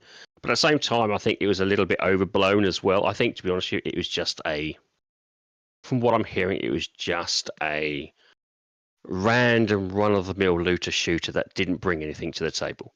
That was more the thing. You could have character models that are horrendous, but still play absolutely brilliantly. If the core, and this is the thing, if the core gameplay is fun, to be fair, most people aren't going to care. People aren't going to think. You just want bunny and skimpy outfits or French maid's costumes. Yeah. Yes, boy. I'm sure there is a core base sort of thing for that. Don't get me wrong, but at the same time, I think it's that alone doesn't kill a game. I don't think. I think I think it was the fact that it was interesting more though. Yeah, I'm not saying it won't. But at the same time, I've seen some. Well, I've seen some horrendous character models, and the games are awful. Let's reverse it was fun as hell. Let's reverse it. So if the Concord characters were in First Descendant, I probably wouldn't play it, even though it's a fun game. I don't know. See, that's it. I wouldn't say it wouldn't. That's just you. Yeah, exactly. Yeah, exactly. Yeah. If she hasn't got a crotchless panties, you ain't getting interested. Exactly. But what I'm saying is, at the same time, I've seen some really horrendous gaming characters, but it was so fun, and it was just like, do you know what? I don't care. Yeah, you can pass on that if the game is that good. Yeah. Exactly, and that's the crux. The biggest crux of any situation is. I think the gameplay fun certainly lacking in the Concord stakes, but the gameplay should have held its own, and maybe just didn't. But I Well, mean, that's the thing. I think to be fair, I don't think the visuals did any wonders, did it help? no. But I think the biggest issue wasn't the fact that it was the characters. I think the fact it was just a standard. From what I had friends who played it, they said it was just a really generic yeah, bad looter shooter that may have worked in 22. It may have worked 8 years ago, but it was just now too late. no. It's too late. Yeah. It was too late, and there was nothing fresh there to keep it moving. There was nothing there to keep it entertaining, and that's the problem. I think most people say, "Oh, the characters look awful," but if it was absolutely fun, they'd be like, "All right, fine. I hate the character models, but to be honest with you, I'm enjoying myself." I've seen some, I've seen games like that where it's like I absolutely hate the character models, but you know what? It's fun as hell. Yeah. And so I don't think it helped. I definitely don't think it helped. No. But at the same time, I'm not going to say, well, actually, that's the one overriding reason factor. why it failed. Yeah, it was a multifaceted failure on a variety of different things, and that didn't help. But I think it was more to do with gameplay rather than anything else. But it's easy. That's the thing. It's easier on the internet to just, it's this, it's that, it's this. When actually, it's a little bit more complicated than that. Everything's a little bit more complicated. I've seen games that bombed, literally bombed, when they were released, and then literally 5 to 10 years later became absolutely possible. Became absolutely, legendary. Perfect example, Space Marines. It bombed. It did not do well when the first one came out because it was set in between two other big franchises at the time. It really didn't do very well. But it had a core fan base that really got on well with it. And as time got over, more and more people started playing this. And it kept growing and growing to the point that then the second one was then introduced. So that's a perfect example there where the game didn't do very well at the beginning, but as time went on, it became effectively like legendary. And the same thing has happened with films. If you've seen it before, what was it? The Thing absolutely got ripped apart critically when it was released, but it was a cult classic now. Crazy, which they've done. Yeah, so it's easy to say, oh, this is the reason. And there's multiple factors in everything in this regards. So I always take things with a pinch of salt when people say, "Oh, it's like, do you know what? I'll play it for myself, see what happens." And I've seen some, that's the best way of dealing with it. It's like, do you know what? Play it, see what you think, and it's like, no, for me, fine. If it's not, but yeah, when people say, "Oh, it's this one thing that's caused that problem," it's like that's too easy. That's just too easy to kind of like, yeah, that's the problem. Yeah, it is. I'm not saying that. And again, it's we're in a position. I think we're in a cycle at the moment of where developers are being slightly pushed into things by publishers trying to appease everybody, which then waters down their vision. They need and I think we've just got in the lane. But it's hard. How if you're a developer and you've got a publisher, effectively your boss, telling you what to do? Yeah, that's difficult. It's hard to push back against that. And so I feel sorry for a lot of developers because it's not generally their fault. They don't want to go down certain paths. I don't want to monetize it. I mean, how many times have we seen games monetized and then you find out literally, 2 or 3 years down later, it's like, yeah, we didn't want to do that, but we was told we had to.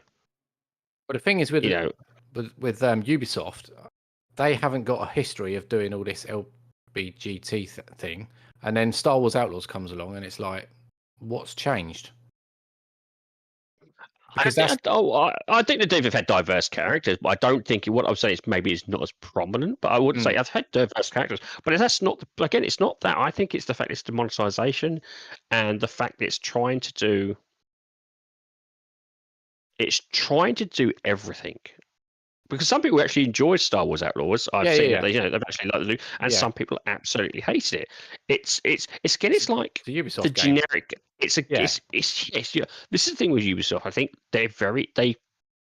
you know what you're getting with this Ubisoft game. Ubisoft formula. Yeah, it's a formula. Like that, you'll enjoy it. Exactly, and if you don't, you won't. Yeah. And the problem is when they start to divert from that to try and go into other directions to bring more people in, they want more money, which is a standard business practice. Yeah, they're struggling. But the trouble is the same thing is also if you do that, as I said, you're going to kind of screw your core base over. So I don't know. I think we're in the era of publishers and managers dictating design rather than developers being allowed to do what they should do. And because it's big cash and big money, I think it's a lot more. It's easy to point at the developers and say, "Oh, this is because of your bias or your political ideology." And don't get me wrong, there is developers out there who have that sort of thing. I think it's more top-down led. I think it's a more management issue because of how much it's happening on a regular basis. That's my gut feeling. My gut feeling is seeing this happening on such a regular basis, and this is like across all media. It's not just one. It's not like just games. It's happening to. It's happening to music. It's happening to films. It's a kind of top-down management. This is the path we should be going. And then when it doesn't work, they're like, let's try that again. And it's like when that doesn't work, it's like. It's like we've got a saying in the business I'm in. It's like they like to have lessons learned meetings is what we have in the industry I work in. And my bosses really don't like me because I keep pointing out it's not really lessons learned because we're not learning any lessons. It's more lessons we're not learning. Because no matter how many times I keep telling them this is not going to work, they keep doing it, sticking their heads in their hands and thinking. And keep doing the same thing over and over again. It's like it's not going to work. It didn't work last time. It's like, nope, we know this works. This is the way we're going to go. And it's like, all right, and it's like, and it fails. Like, well, I did tell you. So yeah, I think it's at the moment we're in a bit of a management-led development hell. But again, it's as with anything. I think time will sort itself out.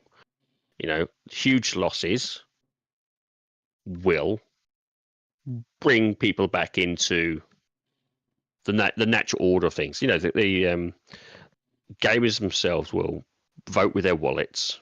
Yeah. Same with moviegoers. Same with music listeners. They will vote with their wallets. And if you don't satisfy the customer, then it's not going to do well. And that's how things will change. Progression and progressive ideas will come through, but whatever comes through will be won out in the end by the consumer. Whether you like it or not, it'll be the consumer that will be led by this. And unfortunately, you're going to see a lot of more failures, a lot more job losses and job firings. And this happens to all industries. This is not just gaming, movies, or music. This is happening in all industries of where, things are being tested out and they fail. And then it'll either revert back or it'll go the way of the dodo. So, yeah, I think we're just in, we've got highs and lows, and we're riding what I would classify as this management interaction, which is probably a low, and then hopefully they'll get back to just developer-led interaction and customer-led interaction, and it'll come back high again. That's what we want. But they need to go through this pain to kind of learn to learn the mistake. Yeah. Well, it's the same as it's progression. Society progresses this way. Ideas are thrown out there. The good ones stick. The bad ones don't. And it's just it's a way of nature and order. It's the way it's going to be. To be fair, I'd rather we go through these ups and downs than just say static. I'd rather there be failures. I'd rather there's failures than nothing at all, because it's at least then we're expanding, we're moving, we're trying to look at different creations. That's why I like indie games, because they're having to go through and develop things not with huge amounts of vast resource, not with huge amounts of ideas. They've still got the same problems with as any other developer. They've still got to try and hit an audience. They've still got to try and bring funds in. They've still got to try and, navigate today's society in terms of, its political and ideological aspects. So they're in very much the same boat with just less funds. And yet they're coming up with some fantastic games and fantastic ideas. So, I don't know. I think it's a progression thing. It's, and we're just seeing it. I think we're just seeing it a little bit more rawer than we would normally. Because this probably did happen, I don't know, 10 years ago, 20 odd years ago. We weren't just aware of it, but didn't notice it. Now with the internet, we're kind of much more acutely aware. That's all. So that's why it feels a bit more prominent. It's the same. We're like comparing the actors to the in-game character model, like the Star Wars thing. We probably wouldn't have batted an eyelid 10 years ago because it's just a game. But now it's like it's a big deal. Yeah, it's a hyperfixation, isn't it? That's the thing. We sometimes get to a hyperfixation. It's the same thing with graphic fidelities. Oh, if it's not 320 frames per second, it is dog shit. I can't play it. Well, I've played things that are like 20 frames per second. I still enjoyed it. I'm not saying that's the way I should. Yeah, Star Fox. Exactly. So it's not 15 frames per second on the Super Nintendo, wasn't it? Exactly. So it's we can get hyperfixated on things, and I think it takes we need to remember that it's not to take two things too seriously. I think is the best way of doing it. Enjoy what you enjoy, and if you don't enjoy it, don't buy it. That's let the free market dictate what's going to come through. And then if things go the way of Dodo, doesn't mean it won't it won't mean things won't come back again. I think people are like, this will never come back. I think things will. I think things just generally go through a cycle. Yeah, just a reset. I think I think it's things have a habit of just like we'll go back to this. This seems to work. There's a perfect quote, and I'm trying to. I don't know who said it, but it was traditions are good ideas that worked. And I don't know who said it. That's very but true. it hit quite it's quite a unique perspective in that. It's like traditions. You think, traditions are there. They're old. Why are we doing them? And it is because it is probably tried and tested. There's a variety of different traditions, and a tradition was an idea that worked. May not work now, but at the time it worked. And sometimes some of those traditions still work. They still have that, some of the stories, the old tales with morals and aspects to it, they work. They might need a slight tweaking, but there's still core elements of it will still work. And sometimes it just needs a little bit of a. It needs us to go in and push a little bit before it gets reset back to where it was. So I don't know. I'm not so worried. I'm not too worried about what's going on, because I think what is the game that you really wanted to play and it's been ruined? Like, well, it's the same thing. Yeah, I think, to be fair, yes, I can understand. Well, I think it's a bit like anything. Just because it's been ruined doesn't mean it won't come back at some point. I think there's a chance for Concord yet. Then, they could easily. I think if people want that franchise to succeed, they could definitely do some things to make it better and bring it back and make it succeed. It's a case of, are they willing to put the resource into it?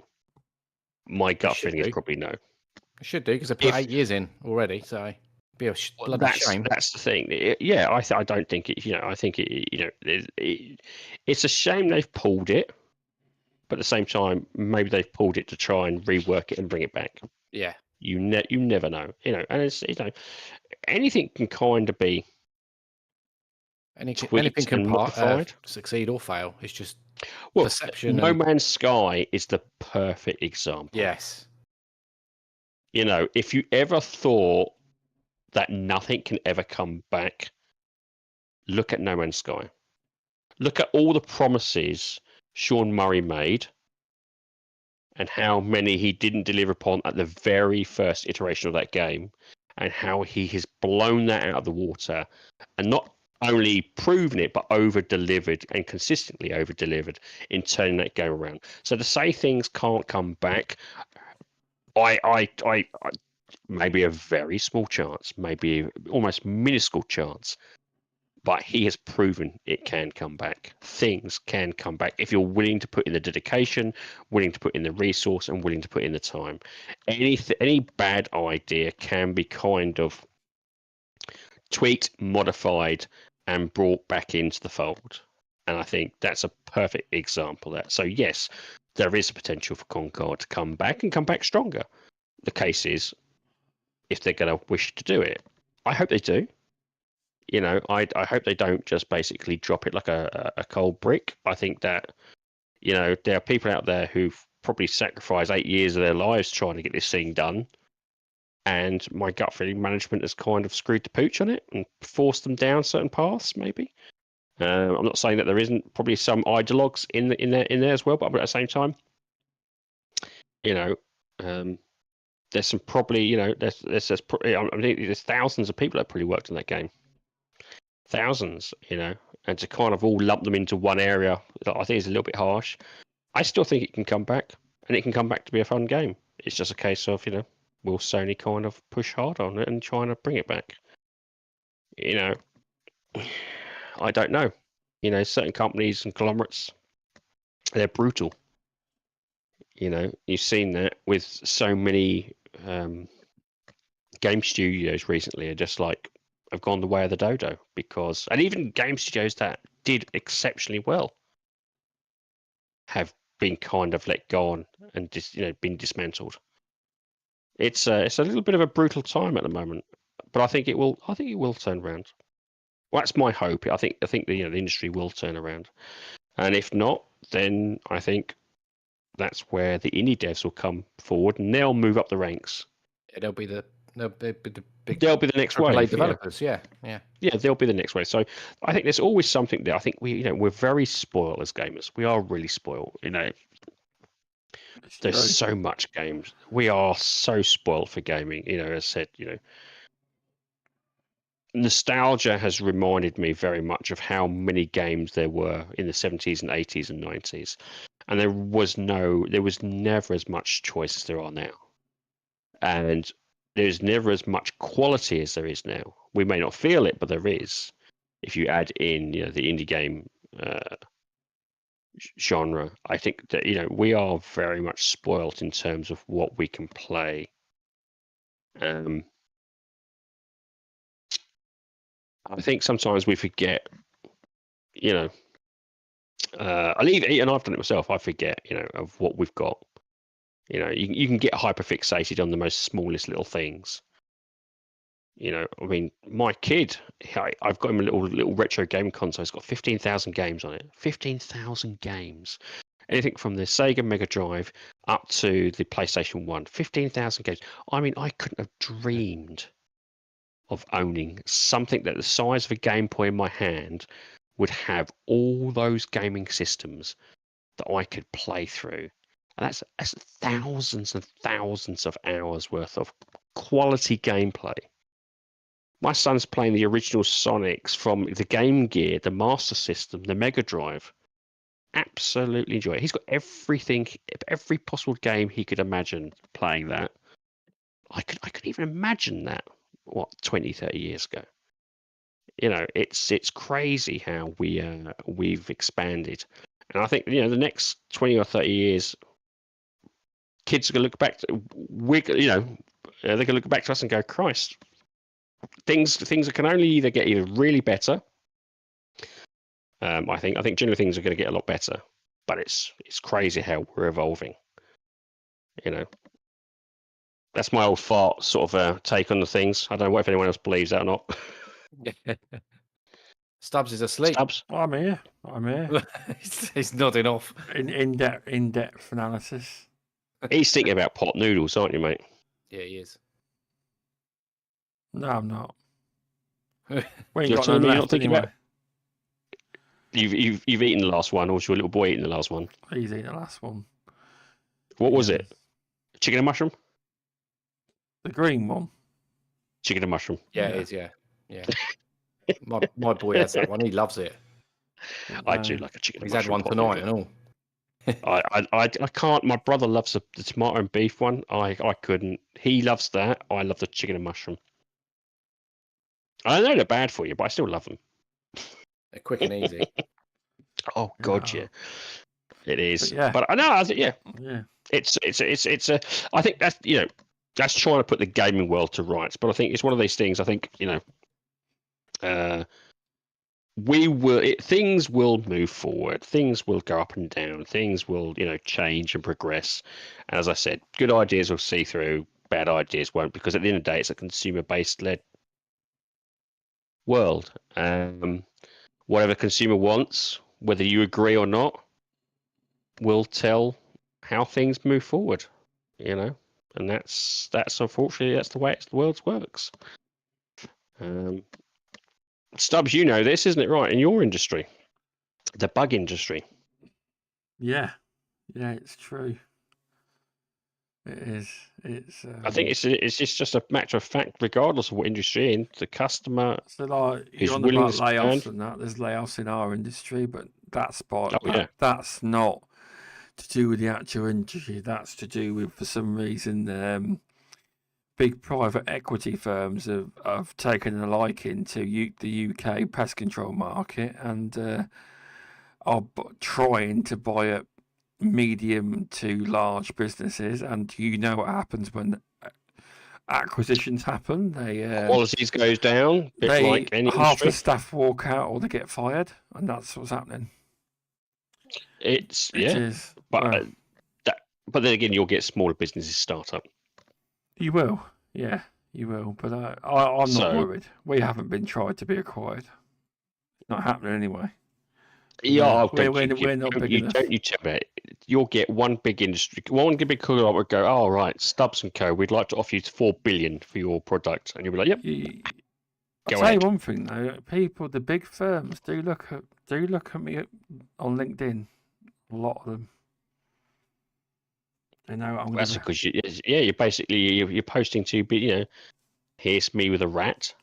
I don't do here's anything. me I with don't a post squirrel. Anything dead, like other people do. I don't do anything like that. I've got Stubbs. Have you seen like those? Was it the old Louisiana type characters that are like they got the big like alligator in their hand and they're like smiling. I see Stubbs very similar to that with a rat or a bag of cockroaches. It's just like this big bag of with a slogan, gotcha. Yeah, bug and go. I have got a picture of a dead mole today that I did, but I don't put them online. I don't, but yeah, that was after a week. I'm waiting for you to bring out your very first radio ad. Very first? What are you on about? We've been on the radio for about a year or more. Is it? It's got to be gloriously cheesy, otherwise it's not worth it. If you're not singing there, bug and go. It's not me. Bug and go. No, we spray and kill and bug and go. Yeah. No, it's not me that does the 0800 bug and go. No, we don't have 0800. No, we don't do that. We're clean out your cobwebs. It's the big American thing that is cobwebs. But yeah, I tell you what, it's been a fun show. Hopefully, I'll be playing more games next week, so we can talk about more games. He says that, but he's not gonna. He's not gonna play. He's not gonna play more games. Is there any new game that you're looking at the moment that you're going? I'll be interested in that. 40k. It's the only one that came out of nowhere. What about? Is there anything else that's like currently wafting around? But how about Monster Hunter Wilds? No. I need to have a look at that. I need to have a look at that. So this is the thing. How can you look? Say, nothing's in your peripheral view if you're not looking. This is the thing. Run a gaming podcast. I don't keep up of what's coming out. You see. And That's the thing. You're just basically going, oh yeah, that new game that's out. What's it called? Destiny or something? Yeah, that's brilliant. And it's like, what? Yeah, fuck that. Just can't. That new Gears 2 is coming out apparently. You know, definitely up for that. You know, it's like you've got to keep up with a little bit of the old gaming content, Stubbs. I will. I'll do better. I will. I'm just trying to. Yeah. I'm a pest controller, but I'm trying to get into more companies and more servicing, and I do a lot of it at home, a lot of the research and stuff. But, so you're telling me you're not even interested in bug games? There ain't really any bug games. There is. They're any good? Well, you won't know if you look at them, will you? Yeah, Bee Simulator. Oh yeah. There is a few. Actually, there is a few bug games out there coming out. I think there's a couple coming out soon. In fact, that's like Starship Troopers on Steam. Exactly, that's a bugs. bug game. Yeah. Okay. Actually, Starship Troopers is not on Steam. It's actually coming out on all platforms. Yeah. Yes, and it's the guy who plays Rico is actually voicing it again. I can't think of his name. Cool. Apologies. So he's actually voicing. Yeah, the guy who plays Rico. He's actually voicing the game as well.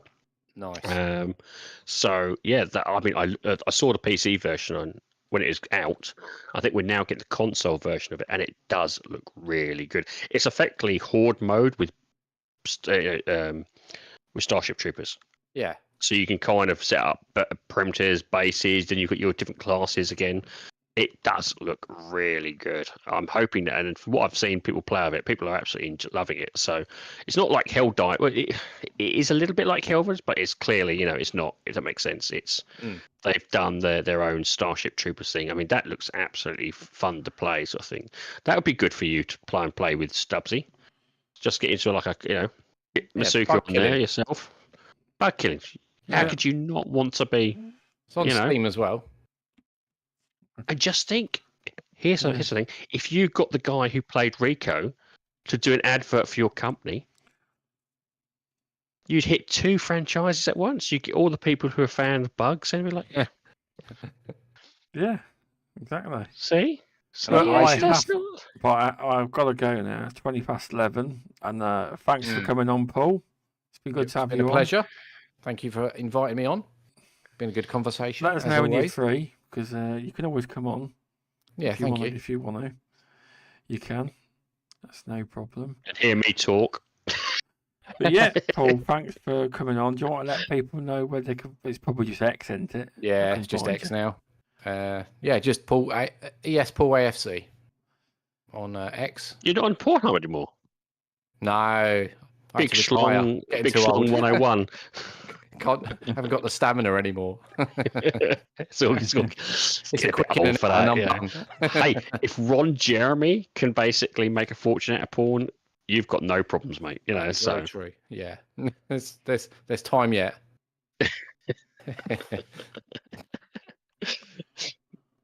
Sorry, Stubbs. I kind of cut in there. No problem. But no, also thanks to RemovableSanity for coming back on. It's always good. Said? Oh yeah. Oh yes, me, isn't it? Yeah. Okay. Yeah, much appreciated. No, it's good to have. Obviously, it's good to have some Paul on, sort of thing. Have a good chat, sort of thing.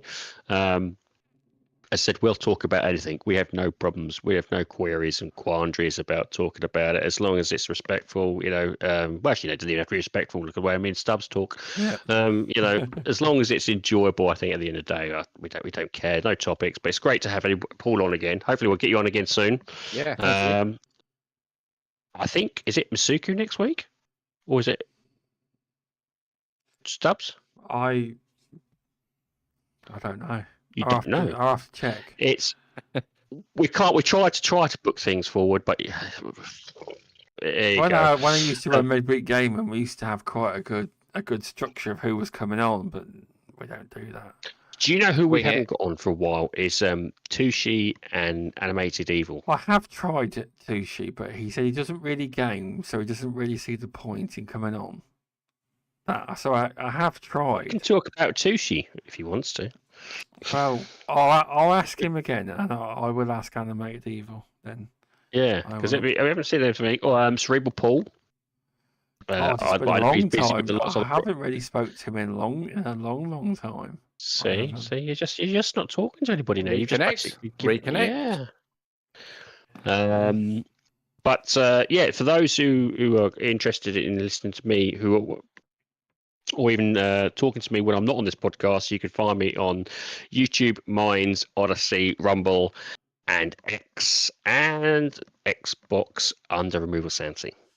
So give me a shout on any of those, and you'll know where I am. Thanks for coming on. We wasn't on X today. It timed out, and it never actually happened. So we were just on Rumble and YouTube this time. But I will upload it to X, see if anyone actually watches it. And Apple Podcasts, which is our popular platform. But you lot don't like to give us a review, do you? You'd like to make me beg. But if you want to hear your review read out on the air, let me know if you've done an Apple review, and I'll read it on the air. And let us know. Spotify, I can't read your Spotify review. Be careful, because you never know what they could say, Stubbs. Oh, I don't like that Stubbs character. He's very quiet. Yeah, but they, what's it called? Sounds like he's asleep. Yeah, but it's Apple, though, so any words you don't like, they're soon blocked. They'll soon censor it. Oh, God. They will. But yeah, thanks everyone for coming out and listening after the fact. And we'll see you next week. Chat. Daz, Back from the Dead, Luke Steele, Paul. I don't watch the chat the entire time. That's the problem. But thanks everyone. I appreciate you all coming on, and I imagine Darren will be listening at some point.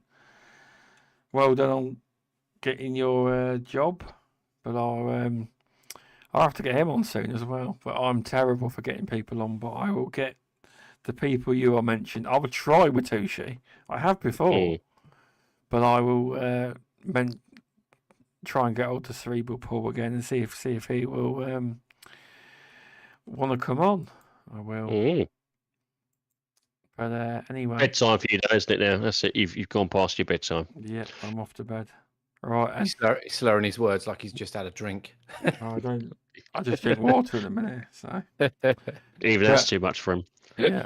Anyway, thanks everyone, and I'll see you next week. Have a good one. Bye bye.